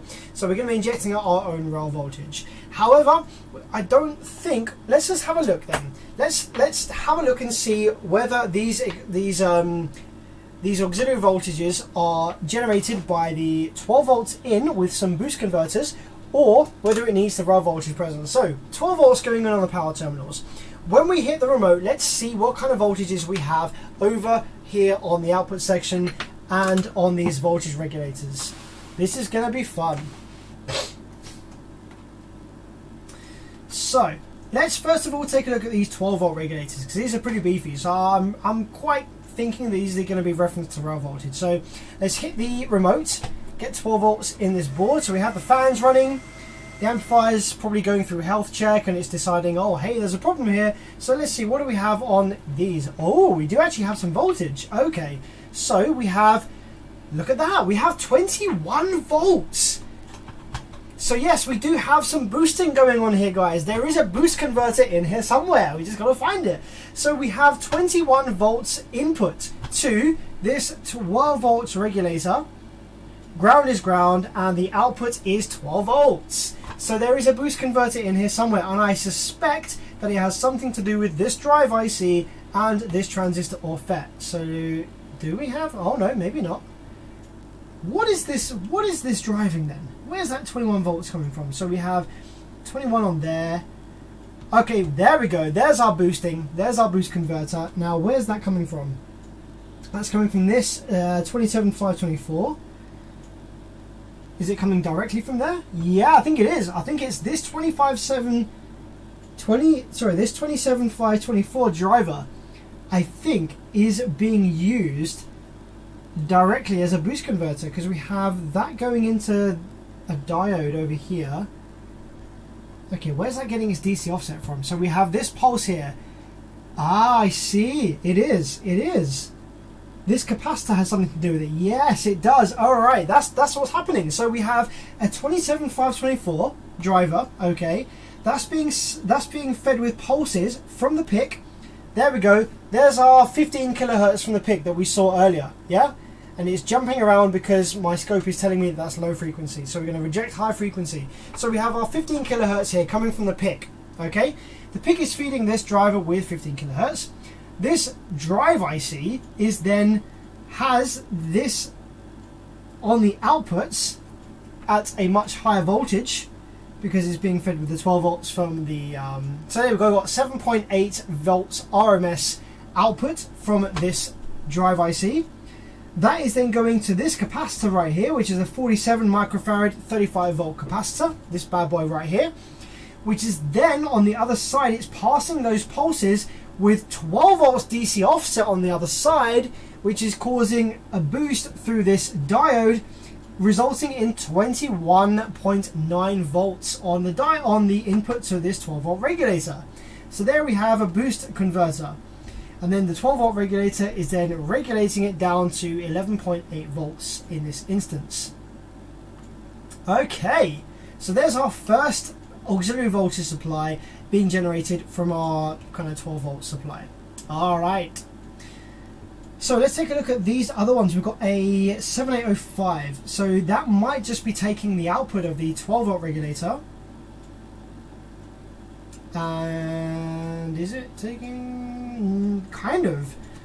Look at the scope. We have this pulsed kind of input voltage there, and that could be the LEDs. I've actually seen this before on the Sound Digital. It's really weird. When the LED is flashing, the supply voltage to a bunch of the auxiliaries actually pulses with the LED. So I think that's actually the protection LED flashing, and that's what's causing the small amount of voltage drop here on the input to this voltage regulator. So we've got 10.43 volts going into this 5 volt regulator, and we have 4.995 volts coming out. Cool. So that's our 5 volt regulator working. We also have this transistor here, and what's this doing? This has 12 volts on one pin, 11.9 on the other, and another 12 volts on the other. That's probably going to be 12 volts reference to negative rail, ready for the drive IC. So I imagine that this transistor is generating the 12 volts reference to negative rail. Well, negative rail in this case is actually ground, so yeah, not too sure, but this is probably generating the supply voltage for the drive ICs, which are the 20957s. 11.83 on there, 11.87. Oh, maybe not. The voltage is different there. Maybe that's doing something. I'm not too sure what this one's doing, but it's doing something. It's doing something 12 volt related. Anyway, so we have our 5 volts, we have our 12 volts, we have 12 volts on the output drivers. So yeah, these are getting power. So the only thing that's preventing the output section from oscillating right now is the fact that this amplifier is in protection, and if we can get rid of the protection mode, if we can tell these ICs to enable, then we will get output switching with whatever rail is present. And at the moment we don't have any rail present. At the moment we have, what do we have? 5 volts on all of this, I think. A little bit of voltage there. 7 volts by the looks of it. So we've got about 7 volts for some reason on the rails. It's probably leaked in there somehow from the auxiliary supplies. So what I'm going to do is, just to kind of get started, I'm actually going to go ahead and jump over 12 volts to the rail. So we're going to make this amplifier kind of try and work with only 12 volts worth of rail. So let's take a little piece of wire to jump over first. That will do. We're going to go ahead and connect this piece of wire to a 12 volt source from the battery. We should be able to find one of those on the output section over here. So if I go ahead and probe that over there. Fuck.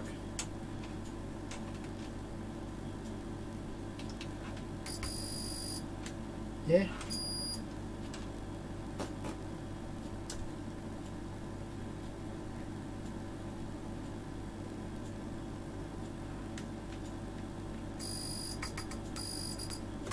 Something strange going on with my multimeter. Whenever I touch it on the 12 volts, I get this. What the hell? Why is it doing that? Okay, there we go. Oh, it's now dead.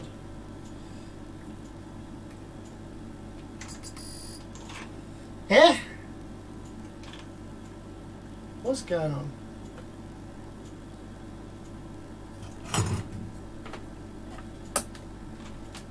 There we go. Okay, that's better.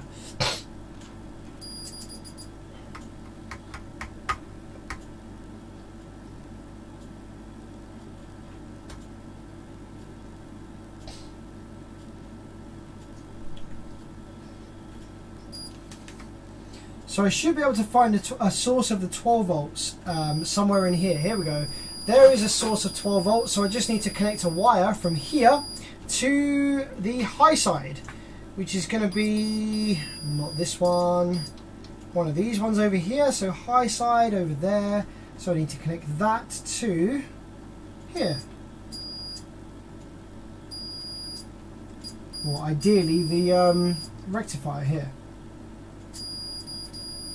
There we go. 178 volts apparently on the rails. We have a little signature there. So let's go ahead and get that connected up.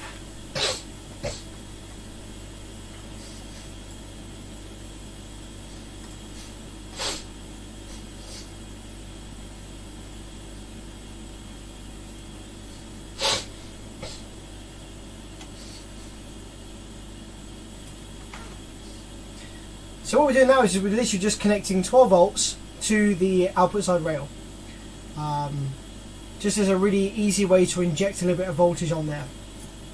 So a wire connected to the high side, which is, this amplifier just uses a single positive rail, so nice and easy. And then we just connect it to a 12 volt source over here.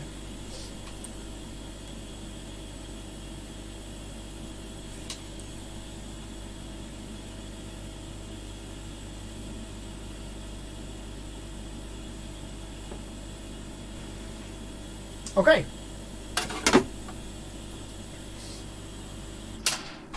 So look at some live chat. So could we just wrap a transformer and hook it up to the rails and run it off the wall? Yeah, technically you could do. There wouldn't be much current limiting. You could current limit it with various different options, but I don't like having anything connected to the mains if I can avoid it. I like having stuff connected to my current limited power supply. So but also the yeah, you could do that, although the only issue with doing that is that this amplifier doesn't use bipolar rails. It uses a single positive rail voltage, so you'd have to wind the transformer and set it up and connect it up in a way that didn't give you plus minus AC rails, just gave you a positive rail, which I think actually is, yeah, you could hook that up before the rectifiers and that would work the same on the mains. Yeah, you could do that.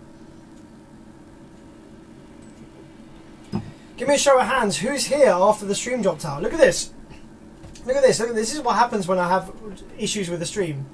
Look, 82 viewers, and the stream dropped out down to 31. 60 dropped out, and now we're sitting at 74. So whenever the stream drops out, people disappear. That's just how it goes. So now we have 12 volts connected to the rail.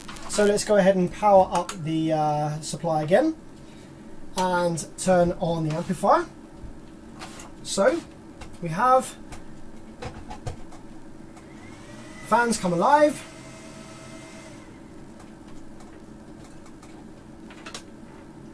Connect that up.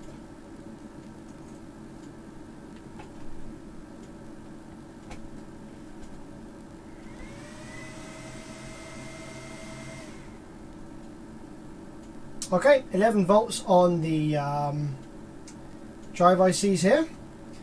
I actually think that this drive IC is toast. I've got a feeling that this one is toast. So let's go ahead and grab the data sheet of the IRS 20957S. Let's just remind ourselves of the pinout.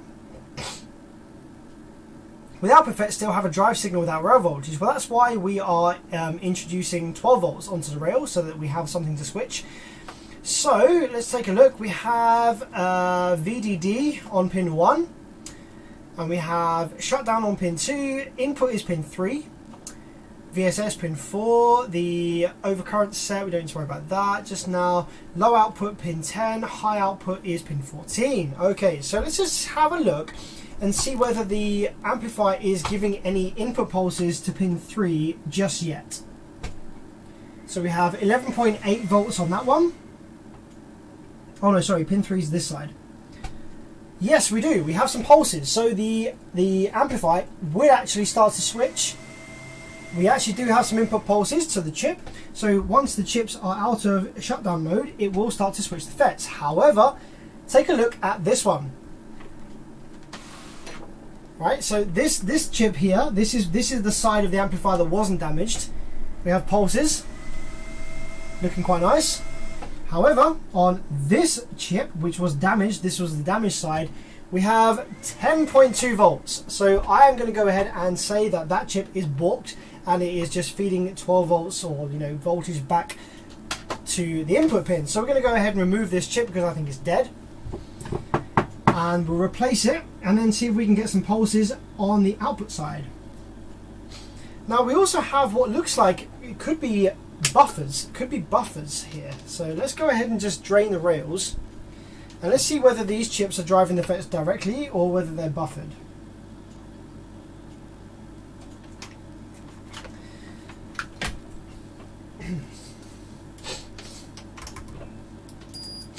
So we have the MOSFET gate here.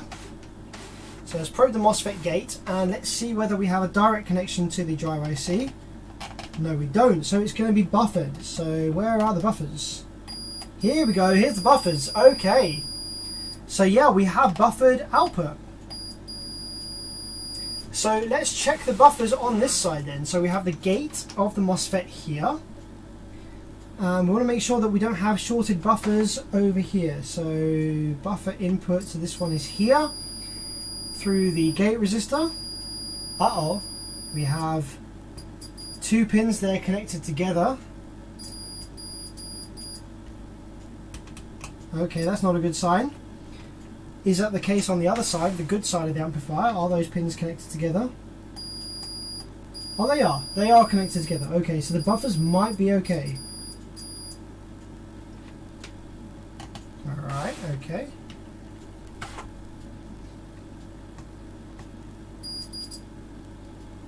So we have 479 between these two pins.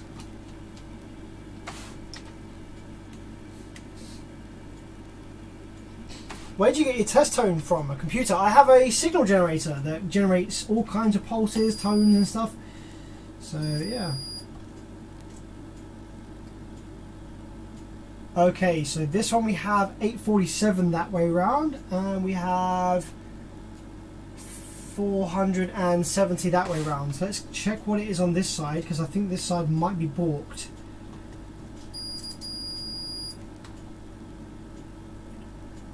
478. Fit the probes. We're looking for about 700 and something. Okay, now this side might be okay. Uh-oh. Okay, this one's toast. This one has direct continuity between all three of those last pins down there. So you see this little buffer chip? So we're supposed to have, this is the one that's working fine. We're supposed to have continuity between these left-hand side pins, but this last right-hand side pin, we're supposed to have about 836 on diode mode. Whereas on this one, we have a direct short between all three of these pins and also the ones at the back. So that is toast. So let's go ahead and remove that.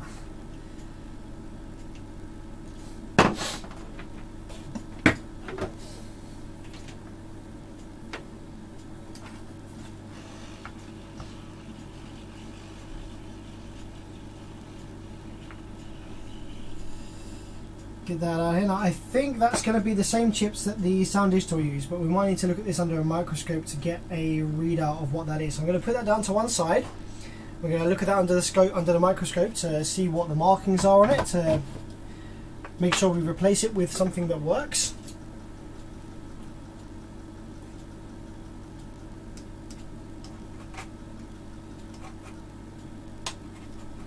Let's freshen up these pads on here.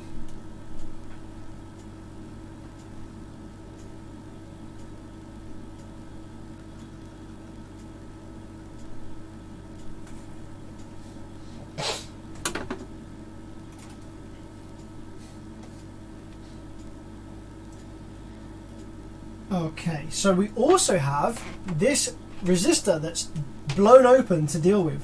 So this is going to probably be a 4.7 ohm, because we have a similar kind of setup over here with a 4.7 and this diode here. So this 4.7 has completely blown open. And why has that blown open? Let's see whether this diode is okay. Diode appears to be okay that way around. We're looking for diode mode reading that way around, so that's fine. So what was that diode doing? What was this resistor doing, in fact? Maybe that's something to do with the high side or low side. Do we have anything over this side? Is it feeding the chip? This might be to do with the feedback or the bootstrap. So we have, yeah, 10 ohm resistance to there, to the chip. 4R7. 16, 9.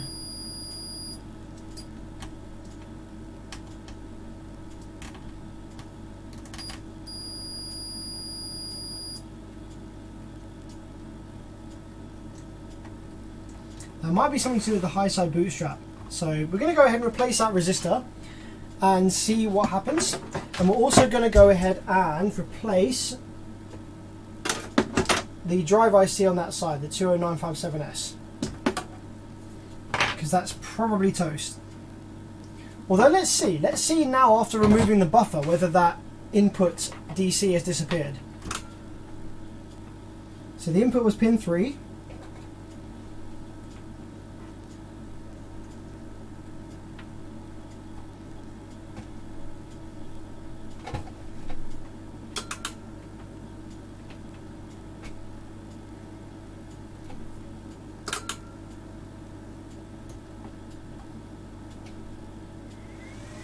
No, we still have a bunch of DC there.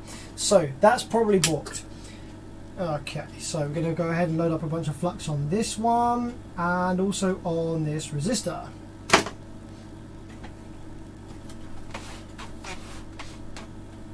How do you know whether it's single positive or bi-rail? And won't single positive only drive the speaker in one direction? So Dion knows. So the way that the single positive rail amplifiers work, okay, is that it's only a single positive rail as far as we humans are concerned, because we perceive 0 volts to be ground. However, as far as this amplifier is concerned, it doesn't know what ground is. It doesn't know 0 volts from any other voltage. So in order for an amplifier to work and to generate obviously the top half of the sine wave and the bottom half of the sine wave, it just needs a potential difference with its ground reference being in the middle.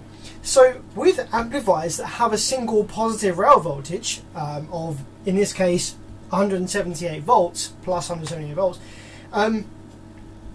in order for this to work as an amplifier, what it does is it puts half of that voltage on both positive and negative speaker terminals at the same time. So as far as the amplifier's output section is concerned, ground is actually half of that rail voltage. So the amplifier can still swing up from half of that to the top of the rail and down to 0 volts, therefore creating the full sine wave, with ground, as far as the amplifier is concerned, being half of the rail voltage. So that's how it creates a sine wave, positive and negative, using only a single positive rail.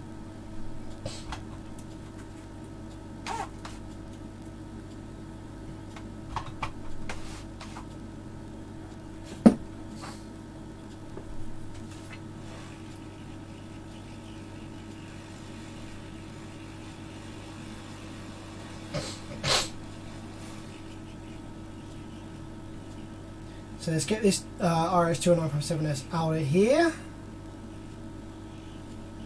because this one's definitely toast. These are pretty hard to come by chips at the moment, to be honest. Okay, and we're also going to remove the blown open resistor over here, which I think is going to be a 4.7.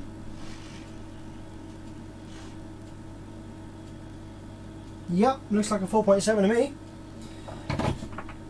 So I should have a spare 4.7 on a donor board somewhere. I don't know if I've got any ones that are that big in my box of surface mount resistors. Let's have a look.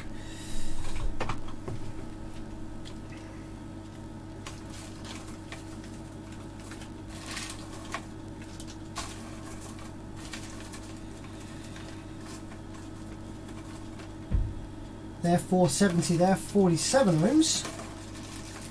So I would instantly spot big resistors, so I don't think I have any big 4.7s in there. So let's take a peek on a donor board and see whether we have one on a donor. I could also just for the purposes of the stream, I could also fit a through hole 4.7, like a quarter watt or something. 470s. 470. 470. Okay, let's have a look on this one. Who brought you the Bearwitz mirror in the background of the shot? Someone made that for me, actually. I don't remember exactly who it was. Somebody awesome made that for me and sent it to me from the States, I think it was. Pretty awesome. But yeah, they made it. Like, they just straight up made it. Like, it's gold plated or something. It's like crazy. Like, really, really awesome thing.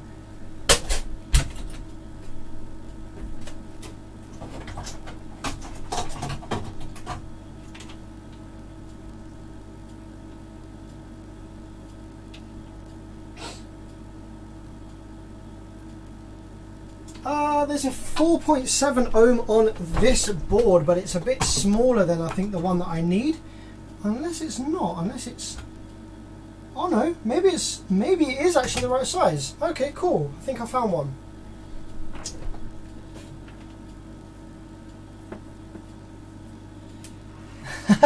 Dion says I can never get through hole resistor wattage right. I know what you mean. When I was like still new to amplifier repair, whenever I'd go ahead and order new through hole resistors, they'd either come and they would be miles too big or miles too small, because I'd never be able to get the size and the wattage right based on the one that I actually needed. So I fully understand that. The struggle is real. You have to look up like charts and stuff online.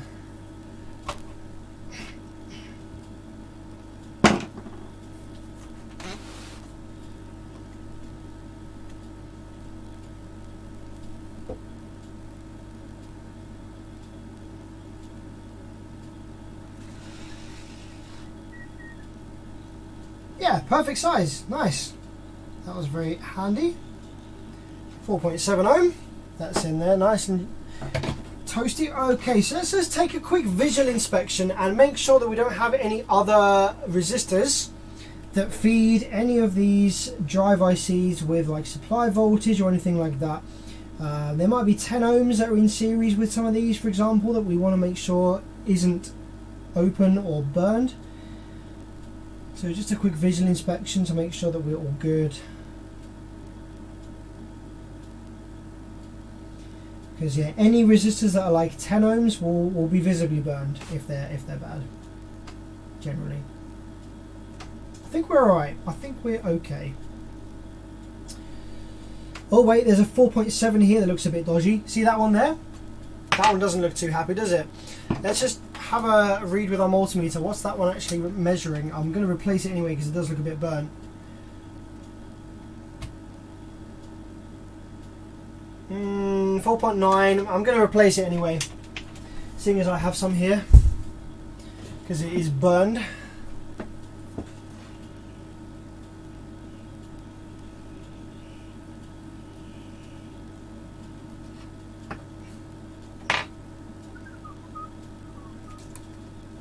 One trick that I like doing sometimes is if I need to freshen up the solder pads, is I'll actually use my hot air gun and a bit of solder like this. I'll heat up the pads and then I'll just push a bit of solder onto the pads like this. I can do this so that the camera can see it. Just like that. So you just push the solder wire on and it just kind of freshens up the pads without you needing to touch the iron on it, which is pretty cool.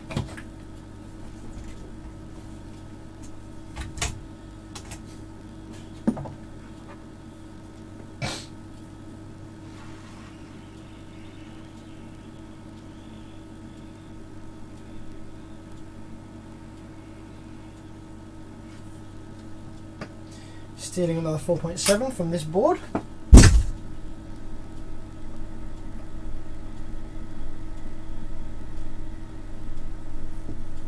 little bit of flux.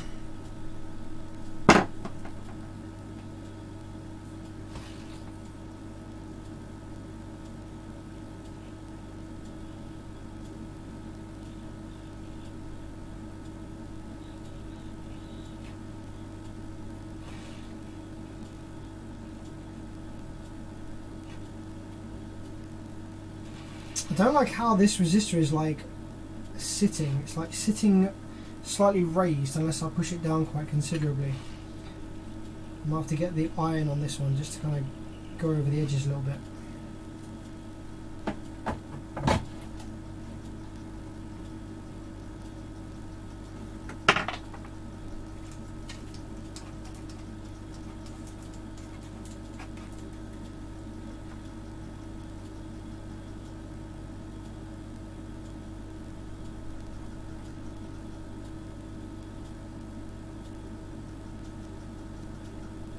Go, it's a bit tidier. Okay, so that completes our visual inspection, just to make sure that resistors and stuff over here are not burned. So let's go ahead and power the board up again now that we have removed the suspect toasted drive IC, the 20957S.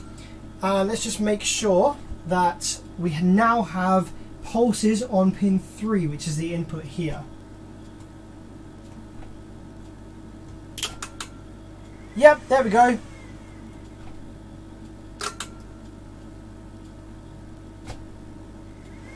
There's our pulses. So yeah, that IC was toast because we just had DC there before. So that's fine. Pin 3 of this one has pulses as well. Epic stuff. Alright, so now that we have that, we're going to go ahead and fit a new drive IC to this location. So let's grab my little box of those chips. Here we go. I'm lucky I've got one of these in stock actually. These are very hard to come by at the moment, these chips.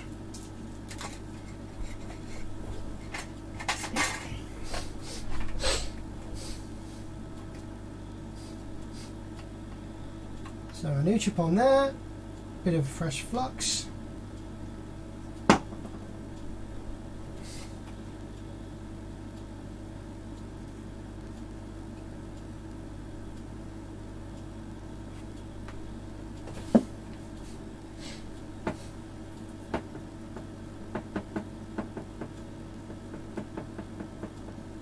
Morning, Sam. Morning, Zed. Zed, what country are you in that it's morning? It's evening here.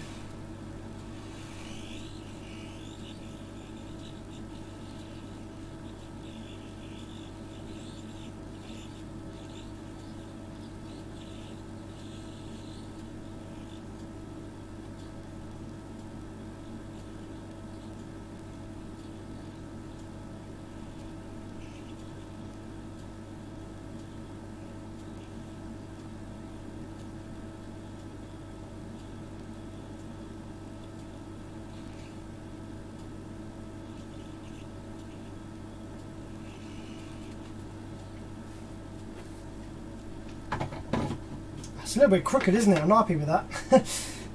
Electrically it's fine, but I'm not happy with how crooked that is. Let's get that straightened up a little bit.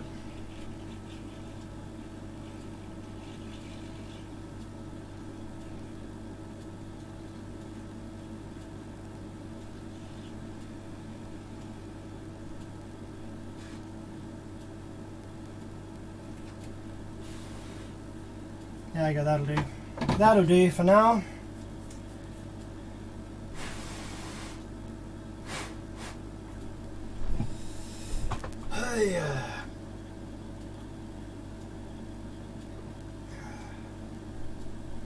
It's morning in Japan. Oh wow, nice. What kind of morning is it? Is it a nice, pretty morning? Sunshine? Cloudy?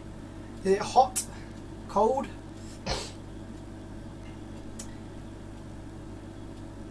Do you need to keep in stock many different components, or do many of the amps use fairly small selection of them? Yeah, I do need to keep a lot of things in stock. At the moment it's very difficult getting stuff in stock because of the chip shortage. But yeah, it makes sense to buy a lot of these parts in bulk because many amplifiers use the same kind of parts. So drive chips, MOSFETs, resistors, all that kind of thing. They'll all be very similar values.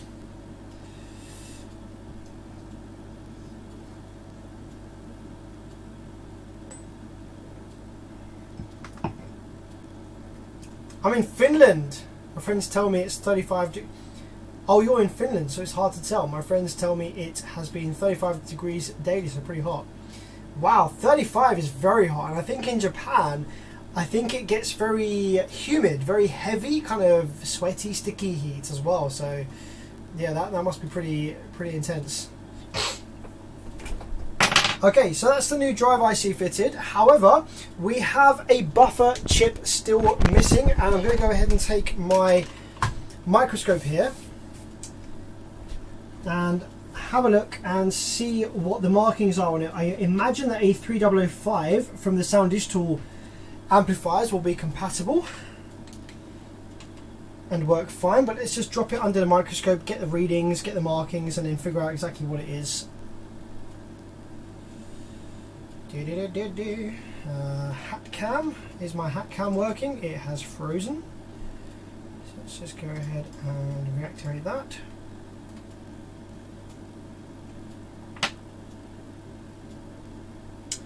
Okay.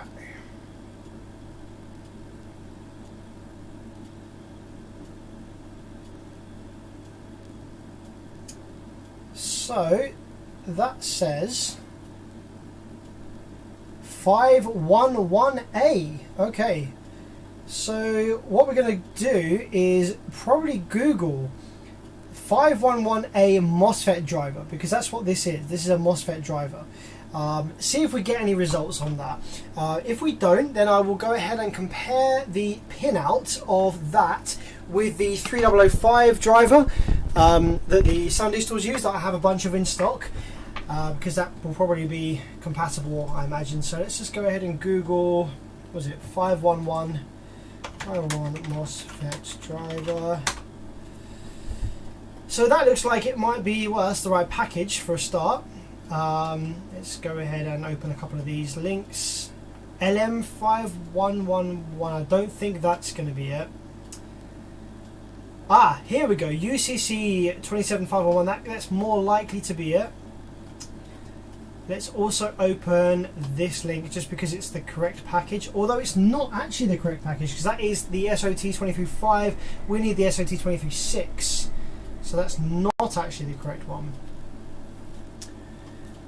This is, no, that's not what we're looking for.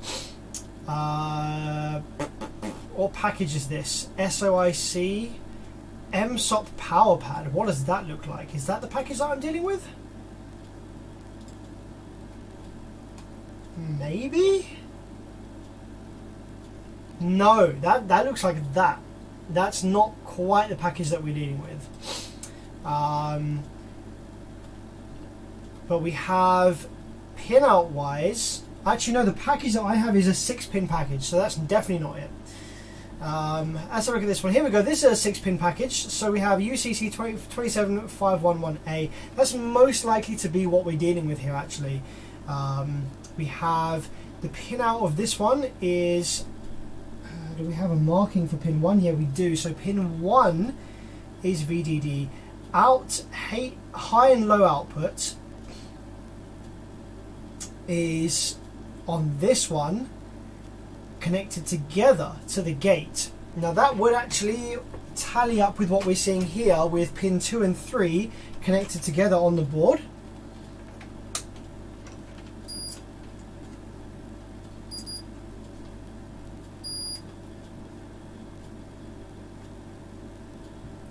So if I go ahead and probe these pins again,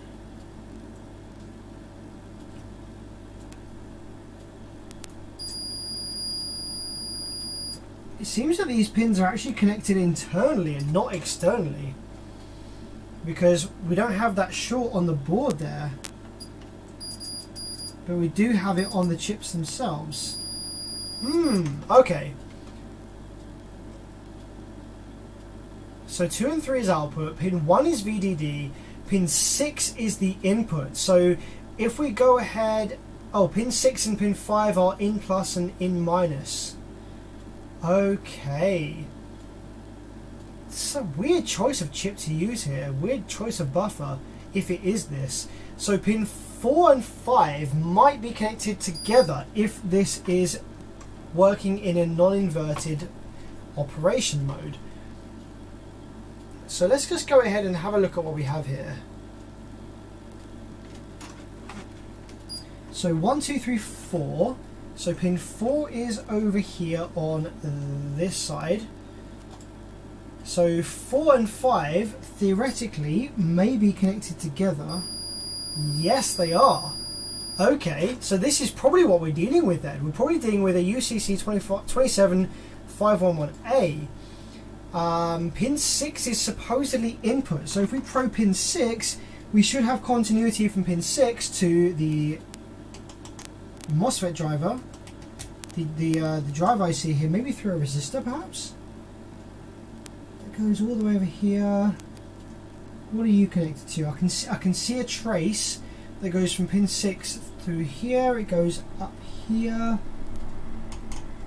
I would have thought it goes to the IC, although I'm not getting any direct connection there. Let's check on one of these other ones. Pin 6.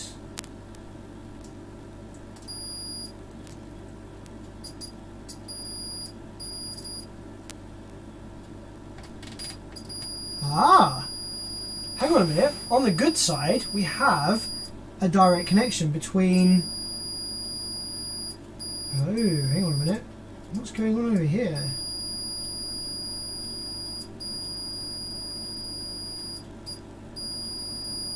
Ohms between. It seems that this might be dead as well, actually, guys. On this side, because we have a bunch of continuity between a bunch of these pins over here. Ooh, maybe it killed the drivers on this side through some kind of feedback through the VCC. Let's take our chip that we removed, that we thought was dead. Let's just see whether we have any shorts between any of these pins. Okay, well this chip's definitely dead, because we have a bunch of shorts here between a bunch of these pins, which wouldn't be the case. 107, yeah, that chip's definitely dead. So the output to the MOSFET over here is this one. So we shouldn't have any continuity. Ah, okay. Maybe we do have something dead. I think that this chip is dead as well, because this has continuity everywhere. Oh, we actually have dead MOSFETs on this side. Hang on a minute. Did I not check this earlier? I'm sure I checked whether we had dead FETs on this side. 18, 18, 18, 17. This is really, really strange. I'm going to go ahead and just lift this chip for a second, because I don't believe that we have dead FETs on this side. I'm wondering what's happened with this chip.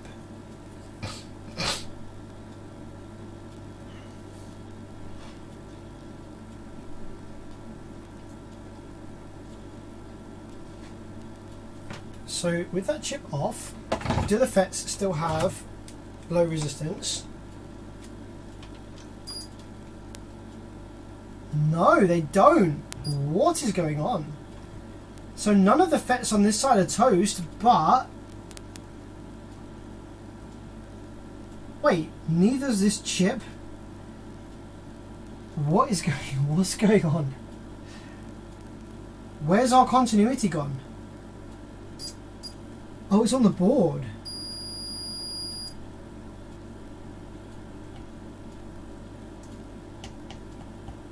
No, it's not. Okay. Megaconfused.com.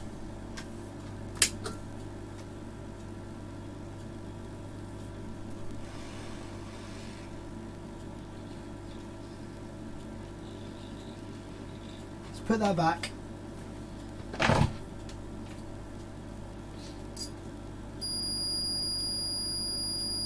What? I am so confused right now.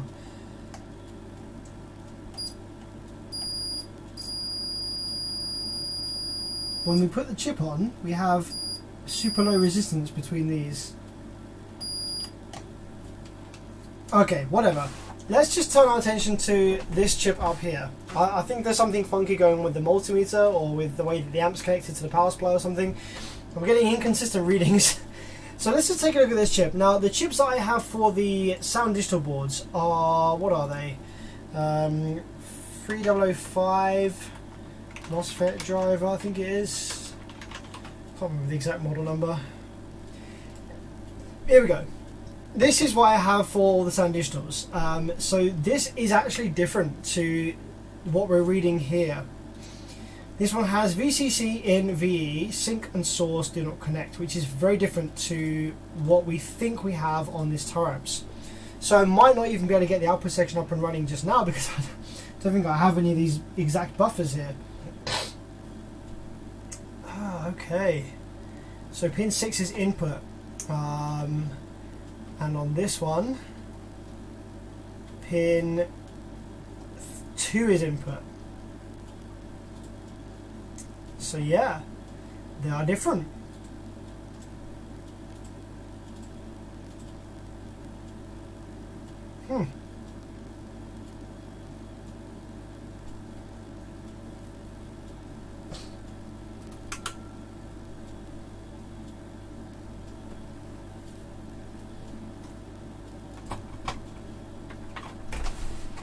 Okay, well, I guess we're going to have to order some parts for this then. I was hoping to be able to get the output section up and running at least, or the power supply section up and running at least, but the fact that we have a dead PIC means we can't get the power supply section up and running, and the fact that we have a dead drive buffer that I don't seem to have in stock because they're not ones that any other amplifiers use, I don't think we're going to be able to get the output section up and running either.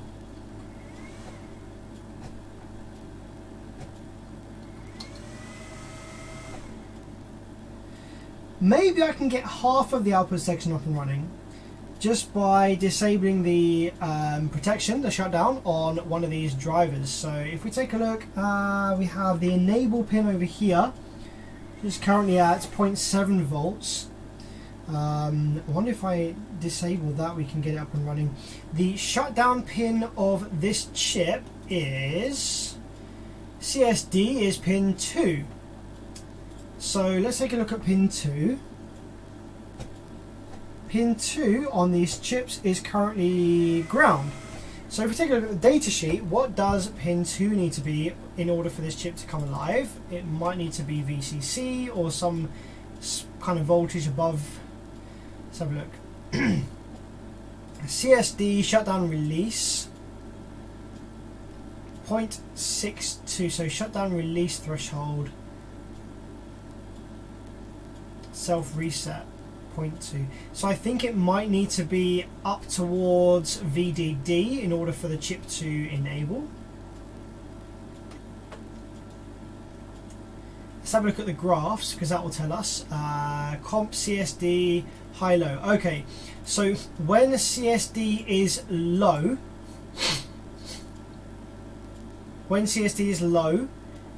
high and low output also go low. So I think that CSD needs to be high in order for the chip to start oscillating.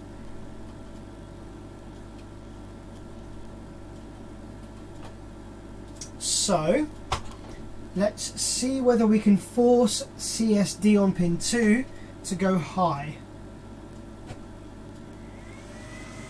At the moment we are at ground on CSD.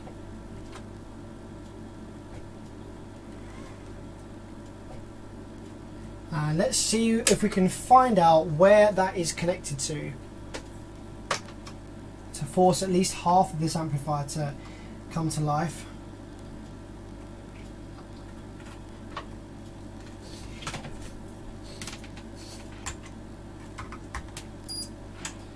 So pin 2 CSD, we have that probably connected to this other chip as well. Now, is that connected to the PIC directly?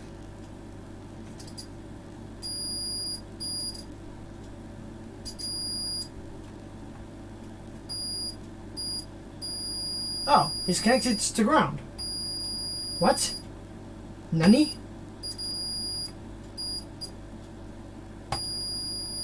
So CSD is connected to ground, so that must mean that it doesn't use CSD then.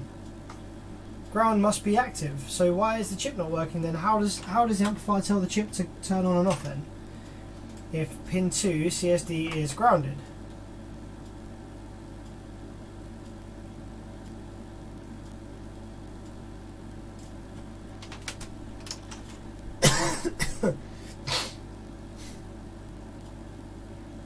Yeah, I know the multimeter cam, I had to unplug the multimeter camera in order to plug in my 5 GHz Wi-Fi dongle for the stream to stop buffering, so you don't have multimeter cam anymore, I'm afraid. Sorry guys.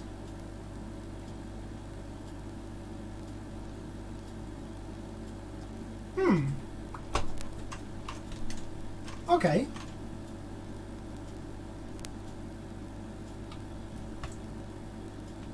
Oh. CSD is not grounded. Wait, what? Pin 2?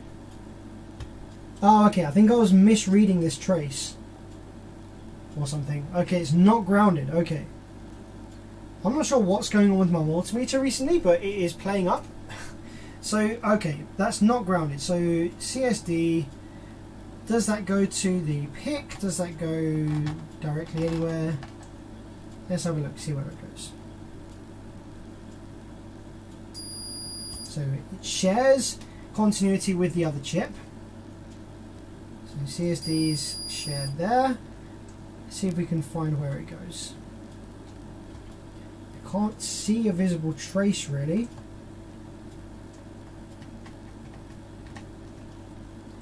So I might just be able to pull it up by injecting some voltage there to pull it up a little bit. Okay, here we go. It goes over here.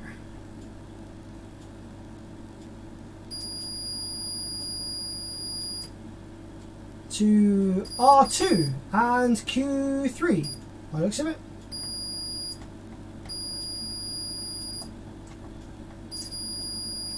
Okay, cool. So let us inject a little voltage there, a little bit of voltage, by taking a potentiometer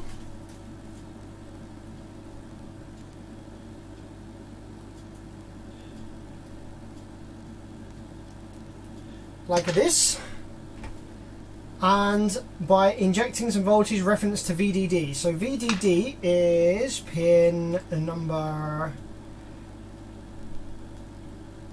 1. So pin 1 is here. That is connected to probably one of these supplies over here somewhere. Is it rail?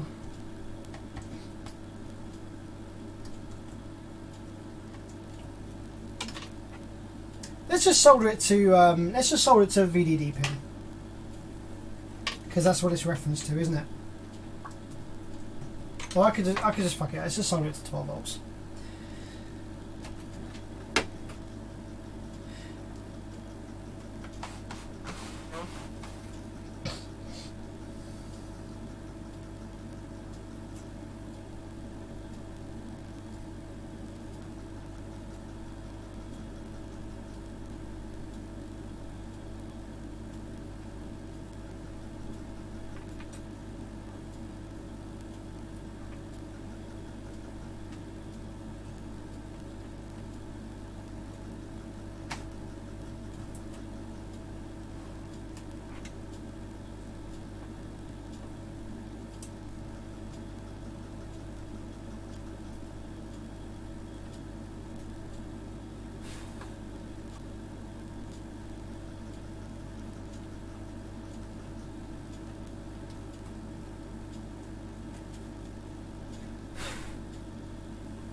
Okay, there we go.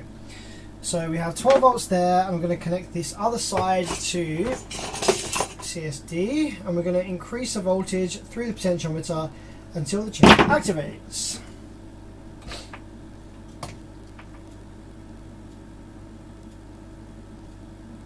It was the output of Q3 was part of that circuit.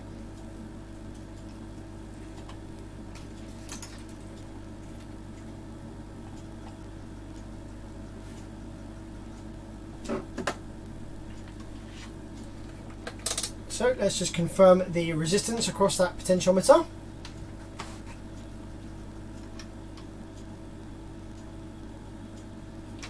One.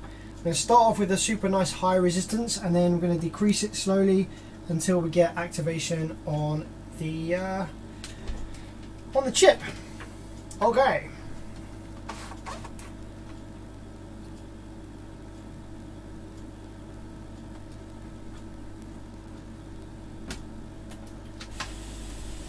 Power on.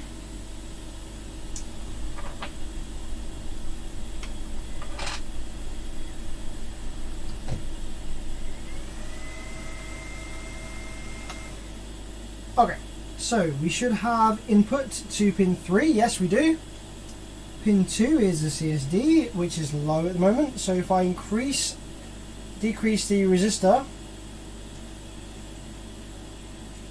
we should start to get some voltage through to here. No, maybe not. Why not? Why are we not getting any voltage through there? Oh wait, there we go.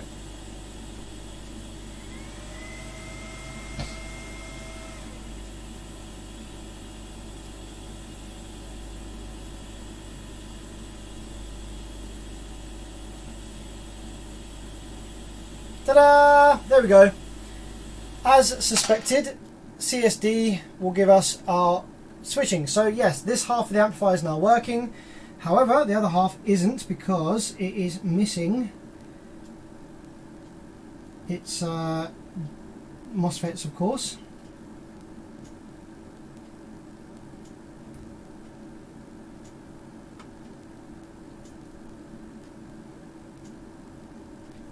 I just want to see if the other chip is outputting. Yeah, the other chip is outputting pulses as well.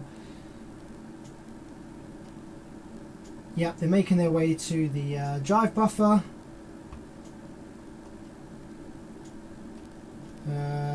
They're only making their way to one of the drive buffers because that's high side. So yeah, they're making their way to the low side drive buffer.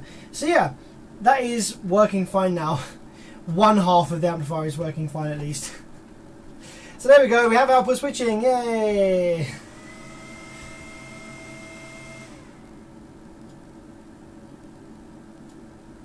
There you go, there's output switching for you.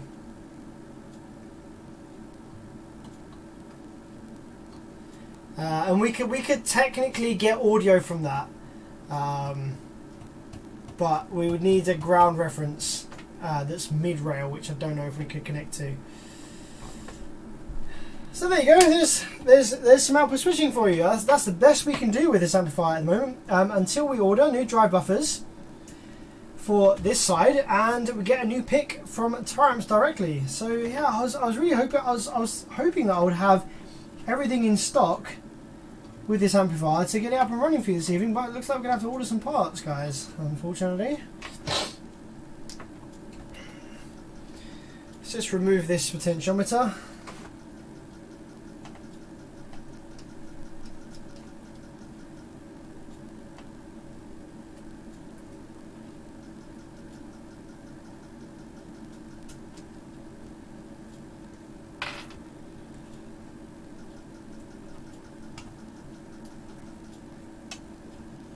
Remove our rail voltage jumper wire. Parts are not easy to get right now. Parts are the hardest to get right now. The hardest to get of all time, I would say.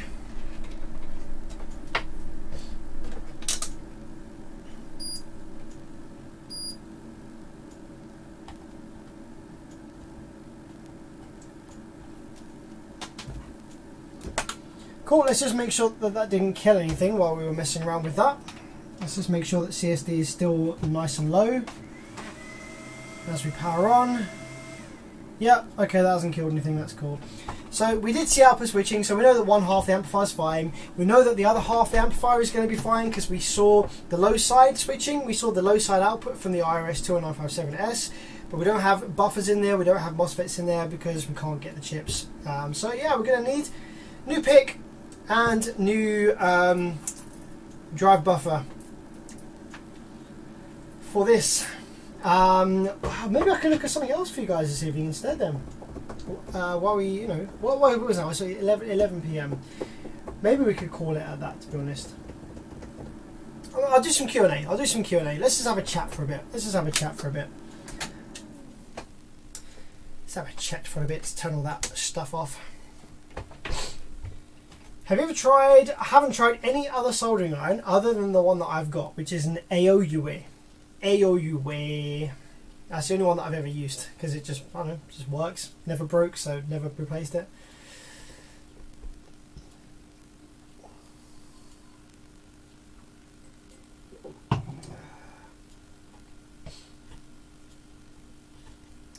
The Korean half bridge don't actually stick up better. I repair more Korean half bridges than I do Brazilian stuff, and the damage to the Korean half bridges is way more intense than the Brazilian stuff. The cost of the repairs on the Korean stuff is so expensive. There's so many FETs, they're so expensive, and it's so time consuming. I'm curious if you've ever worked on the Class D mini amps from Soundstream, Precision Power, Power Acoustics. I've repaired probably similar boards from the likes of Vibe and Stetson and Banda, those kind of like tiny little Class D things. Some of them use discrete MOSFETs like the big TO220 package FETs and stuff like that. It's just a miniature version of the circuits that we're all used to. Some of them are using the tiny little max FETs, the tiny little plate things, which is pretty cool. They're actually pretty awesome. Yeah, I've repaired lots of the mini stuff. Have you repaired SCAR? No, we don't get SCAR in the UK, but the SCAR SKV 2.2500.1 is a generic circuit. So I have repaired this circuit many hundreds of times. I think this is just going to be the standard kind of Chinese circuit with the optocouplers. Let's have a look, see if we can get a board pick. Here we go. So this is the SCAR amplifier that you were talking about, and what do we have? I can't tell what drive circuit that's using from here. You got any better pictures? But the chances are I've definitely repaired this circuit just from a different brand on the front, because Scar don't design their own circuits. Scar aren't, you know, they don't have any circuit design engineers, so it'll be generic circuits. So I would have repaired it. Banda or Taramps? See, I would have said Banda, but now I'm going to say Taramps. Yeah, I think I'm going to say Taramps these days. In your opinion, which Korean boards are better, SNI or Xenon? They have their pros and cons. The thing I like about a lot of the Xenon boards is that the IRS 21844S chips are buffered by some big ass TO87, I think it is, transistors, and the output sections tend to be a bit more reliable and predictable in those Xenon boards. The SNI boards generally have the 21844Ss driving the FETs directly, and they also have design flaws when it comes to the VCC, the plus minus 15 volts and stuff with power ups. So, but the Xenon also have issues with really shitty rail caps that explode, and also have issues with the powering off procedure. The MOSFETs get spiked by low side when the amps turn off. So there's pros and cons to both of them, but overall I will probably say I prefer the Xenon boards, I think, to the SNI boards.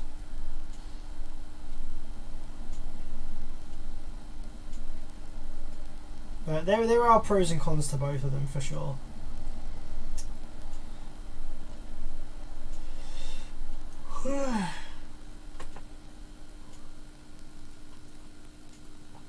Oh wow, the 640 and the 9640 boards are very, very old. That's a very, very early version of Class D that doesn't bootstrap the high side. In these boards, obviously you've got N-channel and P-channel MOSFETs, so you don't need to bootstrap the high side to use N-channel FETs throughout. You can use P-channel FETs, which is what they were doing. That was basically that was more similar to Class AB. With Class AB, obviously you have NPN and PNP transistors on each of the rails, and with the early Class Ds, you had N-channel and P-channel MOSFETs in the same way that the Class ABs had, and you had the P-channel MOSFETs on the high side, and they weren't bootstrapped. You had pulses referenced to ground on both high and low side. Yeah, really, really old stuff. The reason you don't see much of that anymore is that they don't really make super high power P-channel MOSFETs anymore. Like, making P-channel FETs isn't really a thing now that you bootstrap the high side and you don't need to use the P-channel FETs, so it just makes it a lot easier.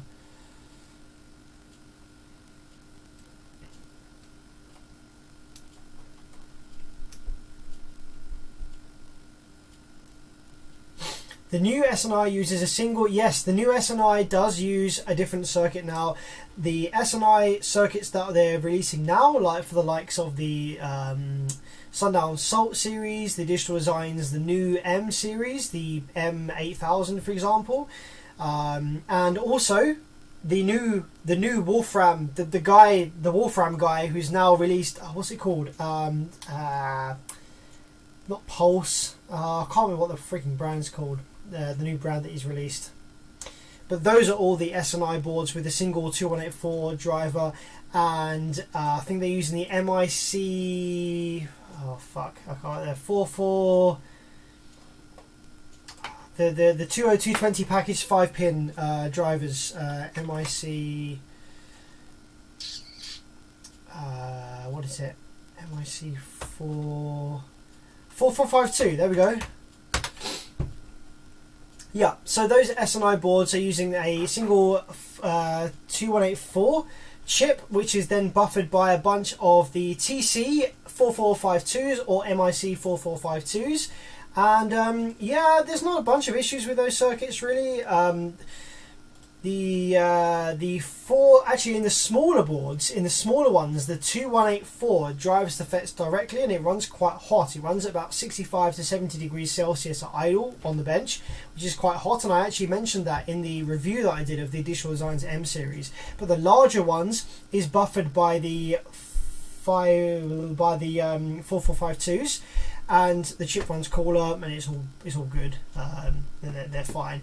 But those boards are still using really shitty, out of date MOSFETs. They're still using like 24N50s, and because they're half bridge, the rails have to be so high voltage, and that creates such high pressure, such high voltage, such high potentials in those boards that is completely unnecessary. I'd much rather they made some kind of full bridge version of that circuit, like they could do. The Korean, I think it's Xenon, have made a full bridge circuit, but it's just basically two of the old 21844S boards on the same PCB with some really badly designed drive circuit for a couple of 4868 MOSFETs, and they run really hot at idle, and it's really shit. But they can do it. They just need to pull their finger out and just design a full bridge circuit that uses their existing topology, so that they can use half of the rail voltage that otherwise they would need, which allows them to then use higher current FETs and much safer board environment. The Salt 12 is a full bridge that uses two of the 2184. That's just like the B2. I can't remember, I think it's the B2 Great White or the... Shit, I can't remember which one it is. One of the B2s is using the same board as the Salt 12. And yeah, it is basically two Salt 6s on the same PCB in full bridge, in strap, if you like. So yeah, that's cool. I actually am glad that they did that. I'm glad that they are doing that rather than making a half bridge 12K, huge board that uses like 480 volts rail potential. I'm glad that they have done that, and they've just basically done the Salt 6 on the same PCB in strap. That's much better. Based on your experience of fixing amps and knowing common faults, have you thought about designing your own one? Yes, lots of times, but there is quite a huge gap. There's quite a huge knowledge jump between problem solving and repairing stuff that already exists and designing your own stuff from scratch. There's a completely different set of skills and set of experience and knowledge needed. I imagine I'll probably get there. I'm 30 years old now. I've been doing amplifier repair for 4 or 5 years now. So I think give it another 5 years and I might be in the position to start drafting up my own circuit designs, and the knowledge that I'll have will be solely from repair, so I will have experience based on what I see fail and what I see being reliable, and I'll probably use that knowledge to design a circuit that I believe will be the most reliable parts of all the circuits that I'm used to repairing.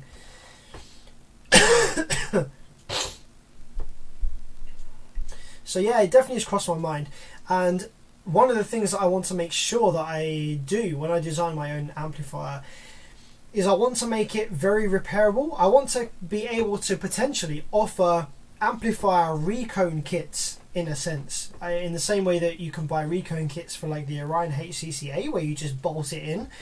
I would love to be able to offer modules for my amplifiers that contain drivers, MOSFETs, that you can just, like whole PCB assemblies that you can just unbolt and bolt in, that will basically fix the amplifier if there's any issue with it.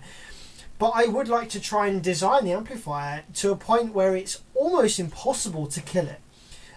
There are electronics equipment out there on the market that is so well designed and so well protected that it's nearly impossible to overload it and kill it.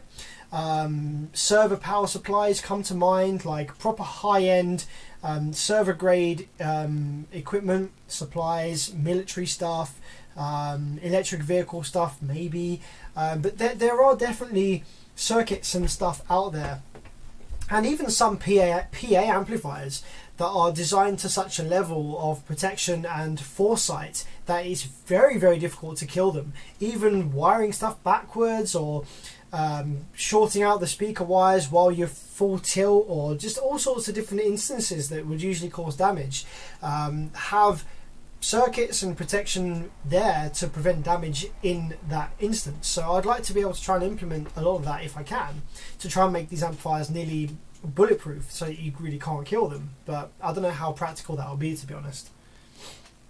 Evening 13, BTR X3, how's it going? Good to see you on the stream. Almost come to the end of the stream, to be honest.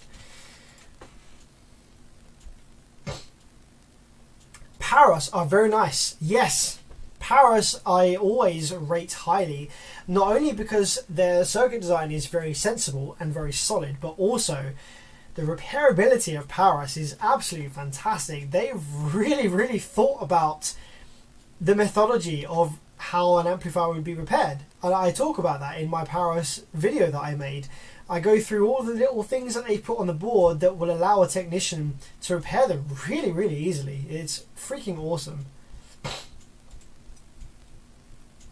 If you create an unbreakable amp, it will do you out of repair work. No, it won't, because not everyone will buy my amplifier for a start.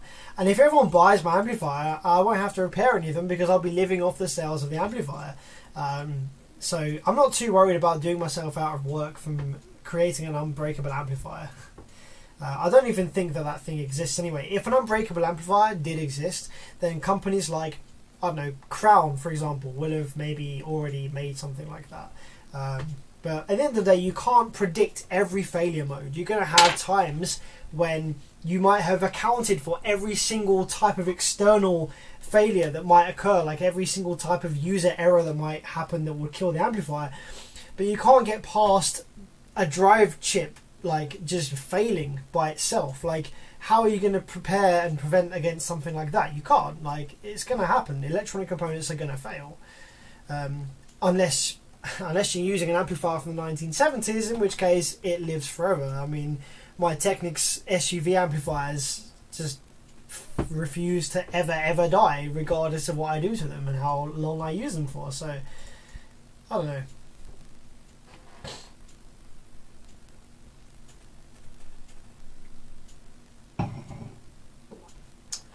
So yeah, well, I guess I better order some parts then. I guess I better speak to my contact from Taramps and get some picks ordered. And what was that drive IC that I needed? Shall we see whether it's in stock? I bet it's not. I bet I'm going to have a headache with this. UCC 27511A. Let's see whether we have any in stock anywhere. UK.RS online. Let's see whether RS Components has any.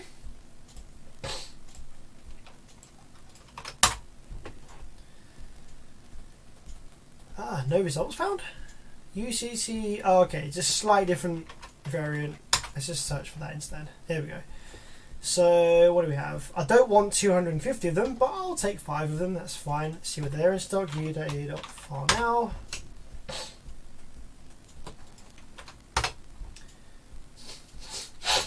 Oh, Farno actually has the model in here that I was saying. Okay. Nope, no stock, no stock, no stock, no stock, no stock. Available for dispatch. More stock. More stock available in 2024. This is what we're dealing with, ladies and gentlemen. This is what we're dealing with. IR21844S. These are the ones I need for many repairs at the moment. More stock available commencing in 1 year's time. Okay, let's check out IRS2092. That's another one that I need right now. More stock available in a year's time. Lovely. Love to see it. Nope. That's not available either from RS. Let's try Mercatio.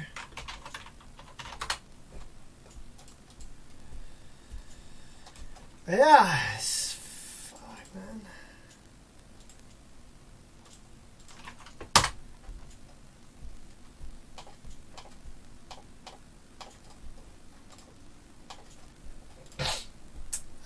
Out of stock, out of stock, out of stock, out of stock, and out of stock. You love to see it. I'm just going to see whether there's any on eBay. I don't trust eBay because these will probably be grey market parts that will be out of spec or something. It's all from China. Got one from Croatia.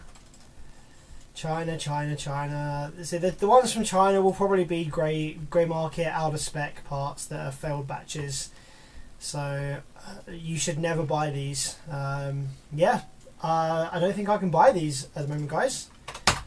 So So I might have to find a compatible pin compatible replacement.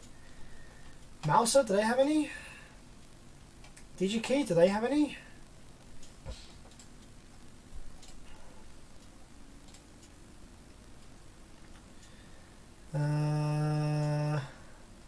On order, does that mean that they're not in stock? On order. Nope, none in stock on Mouser. None in stock on DigiKey. Yeah, as always, there's literally nothing. Literally nothing. I guess Frank actually makes a good point. When I request the pics from Taramps, I could ask them whether they have any of these in stock, and they could send me a couple.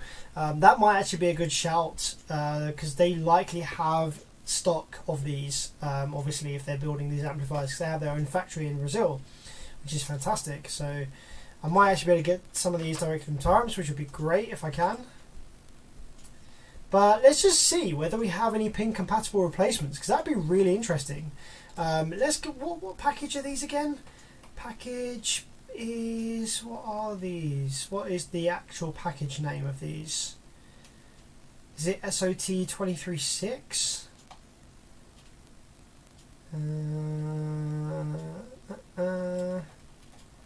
Here we go. Package outline. Does it tell us what package is?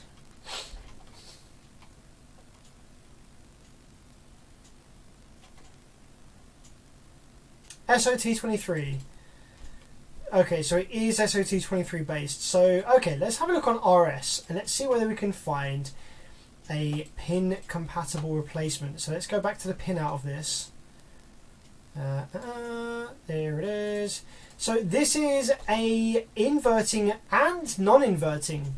So we can either use this chip as an inverting or non-inverting driver. So that will make it useful when we're searching for these on RS.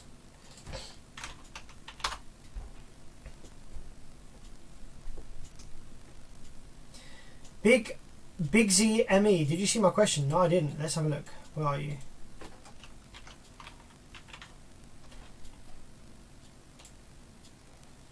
How long ago did the market sell non-regulated voltage inputs? I'm sorry, what? How long ago did the market sell non-regulated voltage inputs? Are there any pros against regulated voltage input? I don't think I understand your question. Sorry, buddy.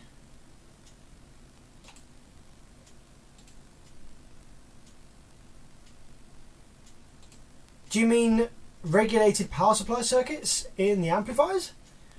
Frank says check LM5114. Okay, good shout. Let's have a look.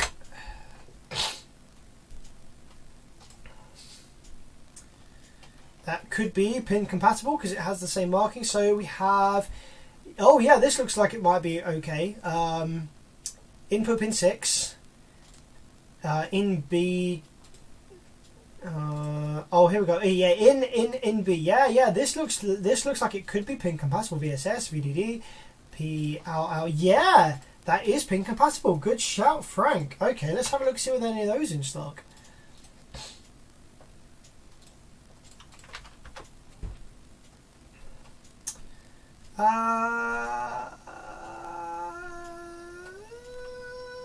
This is not what I want. Oh wait, why is it auto corrected? No, don't auto correct. Wait, I don't want you to auto correct. Shit. To be fair, the fact that it doesn't come up on the suggested means that they don't have it. So let's try Farnell.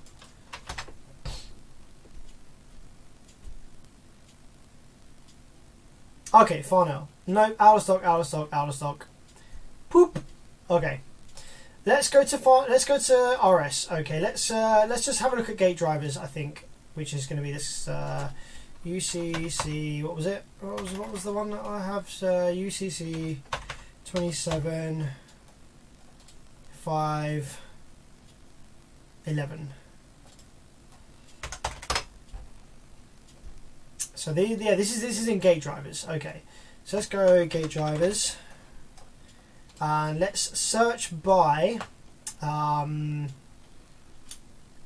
type, surface mount.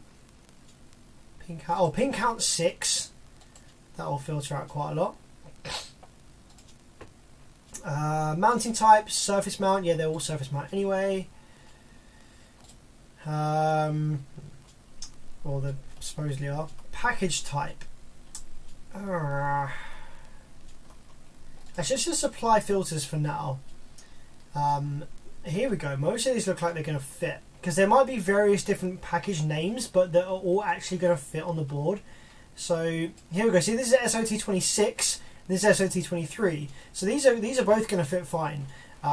What we need to do, and SC74 looks like it might also fit. So what we need to do is we need to filter by supply voltage, maybe. We can't filter by pin out. That's the problem. And also on RS components, it doesn't let you filter by in stock or not, which is a massive bugger. Number of drivers, 1 or 2. I guess this is 2 drivers. High, low. It is 2 drivers. It is technically 2 drivers, isn't it? So if I filter by 2 drivers, or is it 1? Alright, let's just have a look. Here we go. 311. Let's just have a look at this one. Okay, out of stock. Next one down.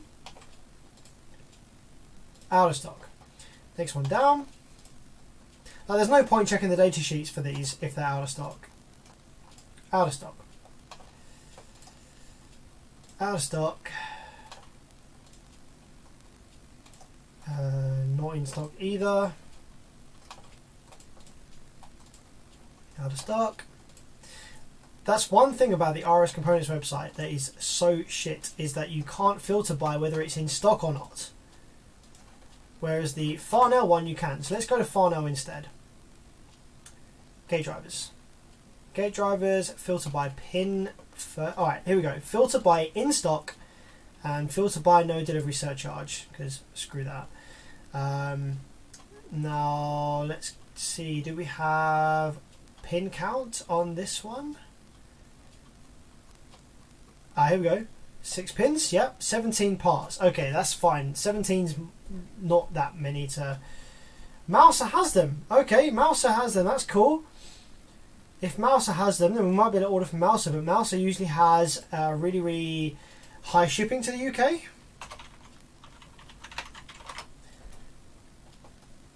What is causing the chip shortage? Combination of demand and also COVID. So obviously COVID has a delayed effect on this. When all the factories were shut down, that has a massively delayed effect. So that's what we're dealing with right now, I think, mostly. Mouser has 851 of them. Is it this one or the LM version?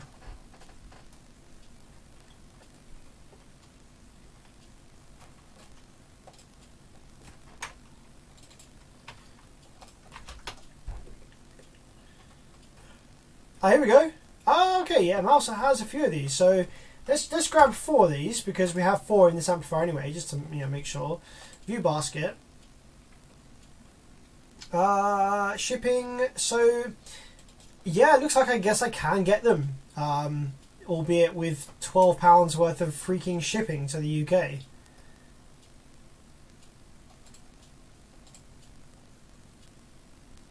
So yeah, worst case scenario, I could order from Mouser, I guess. Does Mouser have IR 21844S? Probably not. Nope. Does it have IRS 2092?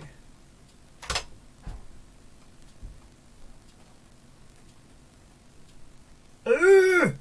Oh no! I'll go excited then. These are just amp boards. Okay, cool. So I can technically buy some from Mouser. That's fine, with some extremely expensive shipping. But I'm just curious to see whether Farnell happens to have any compatible alternatives. We have these ZXG ones, which are the ones that the Sound Digital uses. There's loads of these in stock. Look at this, thousands of these ones in stock. The 3003, let's take a quick peek at that one and see what the pinout is of that one, because that's not one that I used on the sound digital. I was using a 3005. In 1 and 2, no, the pinout's completely different on this, I think. Although, is it? Yeah, it is, isn't it? Where's my data sheet gone? Have I closed my data sheet? Oh no, here we go. Okay, yeah, it's a completely different pinout.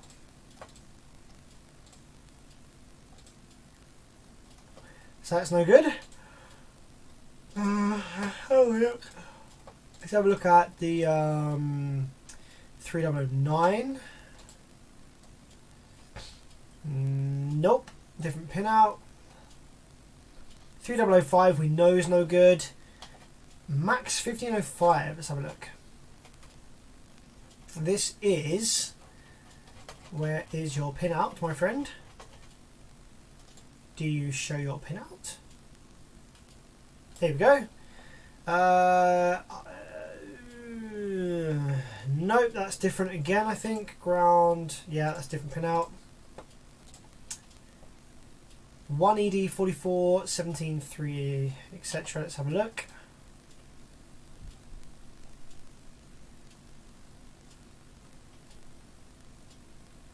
Nope, different pinout again. Already checked the 3003s. Let's have a look at this one.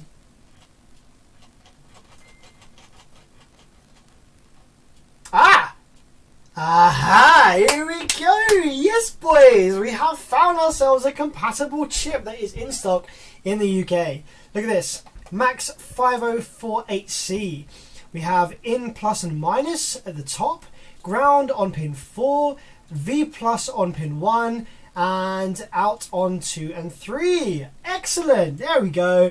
That is the the MAX 5048C. So yeah, if you're wondering, there's a fucking 7,000 of those in stock here in the UK. Cut tape, so I'm gonna bang 4 of those to cart. Awesome. Let's just see whether any of the others are compatible. I doubt it. These ZXGs are different pin layout. This one I think we already checked. I think is this the same one as well?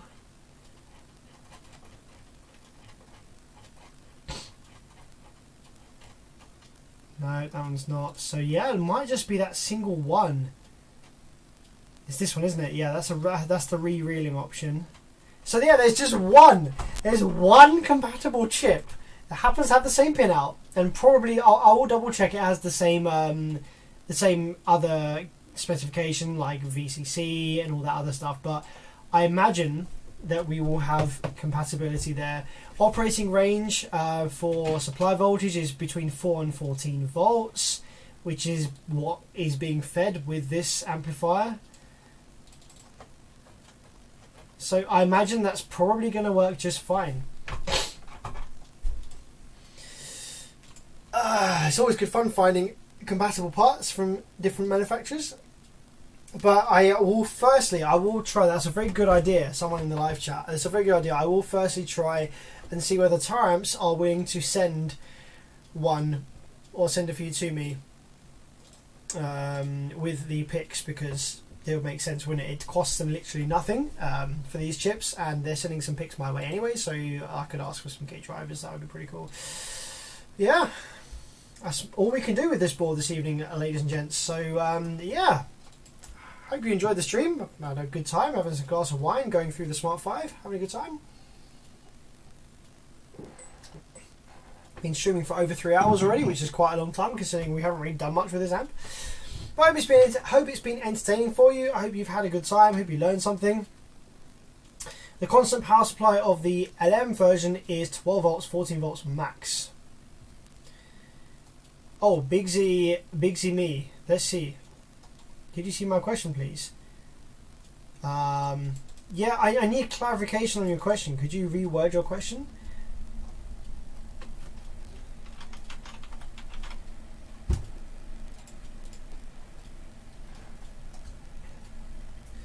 So most car audio amplifiers don't use regulated power supplies, okay?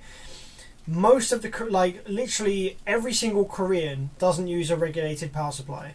Like Sundown, DC Audio, Ground Zero, Def Bonds, blah, blah, blah, blah, blah, whatever it is coming from Korea. None of those power supplies are regulated. You have some older amplifiers. I'm trying to think of what was it? I repaired a Nemesis something or other, but had a regulated power supply that was really old school. Regulated power supplies you'll see in some older earthquake amplifiers. You see regulated power supplies in a lot of the Brazilians now. The Sound Digitals use regulated power supplies, as do the Chinese clones of the Sound Digital circuits like B2 Riot, Sundown SFBs, blah blah blah. Is to keep the rail voltage under the breakdown limit of the FETs because they design really shit, so they have to regulate the power supply for that reason. You have the what I would call good regulated power supply circuit designs like the JL Audios with their constant power between 9 and 15 volts or whatever it is. That's freaking awesome. I think Alpine have done ones with a regulated power supply, so Rock and Fosgate. So 14.4 volts back in days would kill an amp. No, not at all. No. I think you're confused about what regulated power supply means. Regulated power supply just means that the amplifier will make the same power regardless of whether it's being fed with 10 volts or 15 volts. Doesn't mean that unregulated power supplies will die with 14 volts. What it means is that it means unregulated power supplies used in amplifiers means that the higher the input voltage, the more power you get from the amplifier.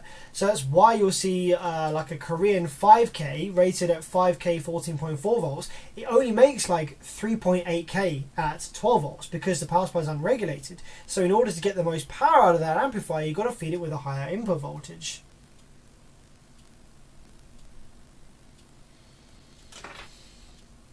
That's what that is.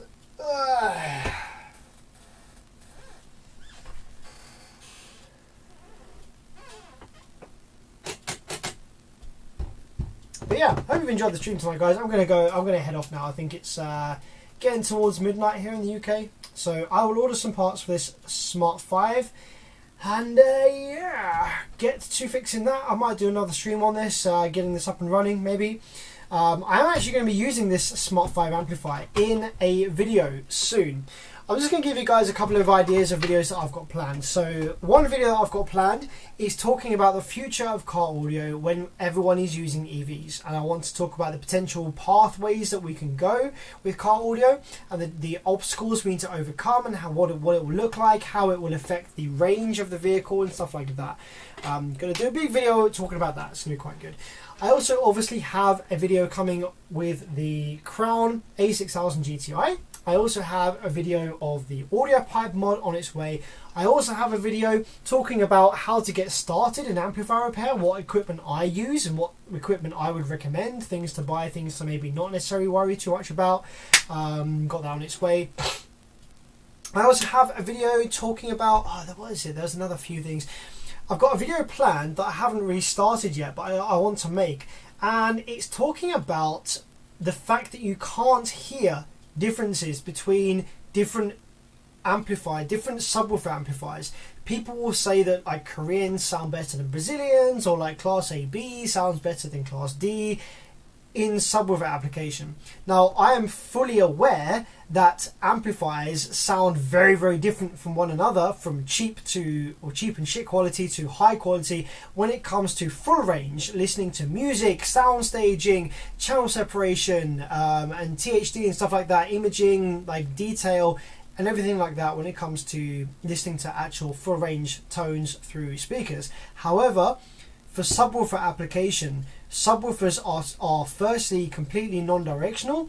They are so slow and muffled and dampened, and the frequencies are so low that it really doesn't matter about the amplifier's varying specifications on all of these different like signal to noise ratio, THD, damping factor, etc, etc, etc. Doesn't make a single fucking difference when it comes to running a modern subwoofer driver, because they're so stiff, overly mechanically dampened, non-directional, etc, etc, etc. And the reason I say, like, people even need a fucking DD1 or a clip light to hear clipping. That's how untransparent subwoofers are in showing you differences in waveform. People need a clip light or people need a DD1 to detect clipping because they can't even hear it. And clipping is like so obvious and distorted. So the fact that you can't even hear clipping means that you're not going to hear differences in amplifier topology or circuits and stuff like that. So I have a video planned where I hook up maybe 4 different amplifiers at the same time in my van. Okay, so I might have a Class AB 2000 watt. I've got a nice Audison that does about 2000 watts RMS Class AB. I hook up a Taramps Smart 5, for example. I hook up a Korean, maybe like a, I don't know, a Sundown SVC 4K, and maybe like a cheap bullshit Hyphonics or something. I hook all 4 of those amplifiers up together, and they're all connected to the same system. And I build myself a relay panel, a switching panel, and I have a set of switches on the dashboard on the passenger side, and I start playing music, a track, and I ask my passenger or my demo guy, the guy that is sitting next to me. I get various different guys. I go to a car show, I get people to come in and sit in the vehicle, and I play a track, and I tell them to switch between the 4 amplifiers, and I calibrate the 4 amplifiers to the exact same output voltage level with the same crossover slope, so that all 4 amplifiers are, you know, emitting the exact same sine wave across the range. Okay, and I ask them to tell me what they think about each of these 4 amplifiers that they're switching between. And the reason I'm doing it like that is because our oral memory is as humans, our oral memory is very short. You need, in order to hear differences between things that sound similar, you need to instantly switch between them and A/B them. So I'm going to have switches that connect relays and stuff that switch the amplifiers between the subs, so that the user, the demo person in the passenger seat, can switch between these 4 amplifiers. And I'm going to get them to tell me what they think. Can they tell which amplifier is the Class AB? Can they tell which amplifier is the Brazilian Taramps? Can they tell which amplifier is the Sundown? Can they hear any differences between any of those? And I'm going to document those findings. Like, I'm genuinely interested to see whether anyone can hear a difference between any of these amplifiers when they are set up the same, with the same signal and the same output voltage. So it's going to be an interesting video. I don't know the outcome yet. I don't know whether you will be able to hear a difference or you won't be able to hear a difference, but I'm predicting that you won't be able to hear a difference. So I'm going into this video on the basis that you won't be able to hear a difference and it's all going to sound the same and that people won't be able to tell which amplifier is which. But I might be surprised and I might actually be like, oh shit, wow, these actually sound very different from one another. But this is going to be an interesting video. What else do I have planned? I've got a big list somewhere of videos that I've got planned, but I can't remember them now. But yeah, guys, I hope that was interesting to you. And stay tuned to the channel. Stay subscribed if you're not already. And yeah, I guess I'll see you in the next one. Have a great evening. Greeting from Poland. Thanks for the stream. Yeah, thanks for jumping on the stream, guys, and keeping me company. And yeah, I'll see you in the next one. Take it easy, guys. Have a great evening.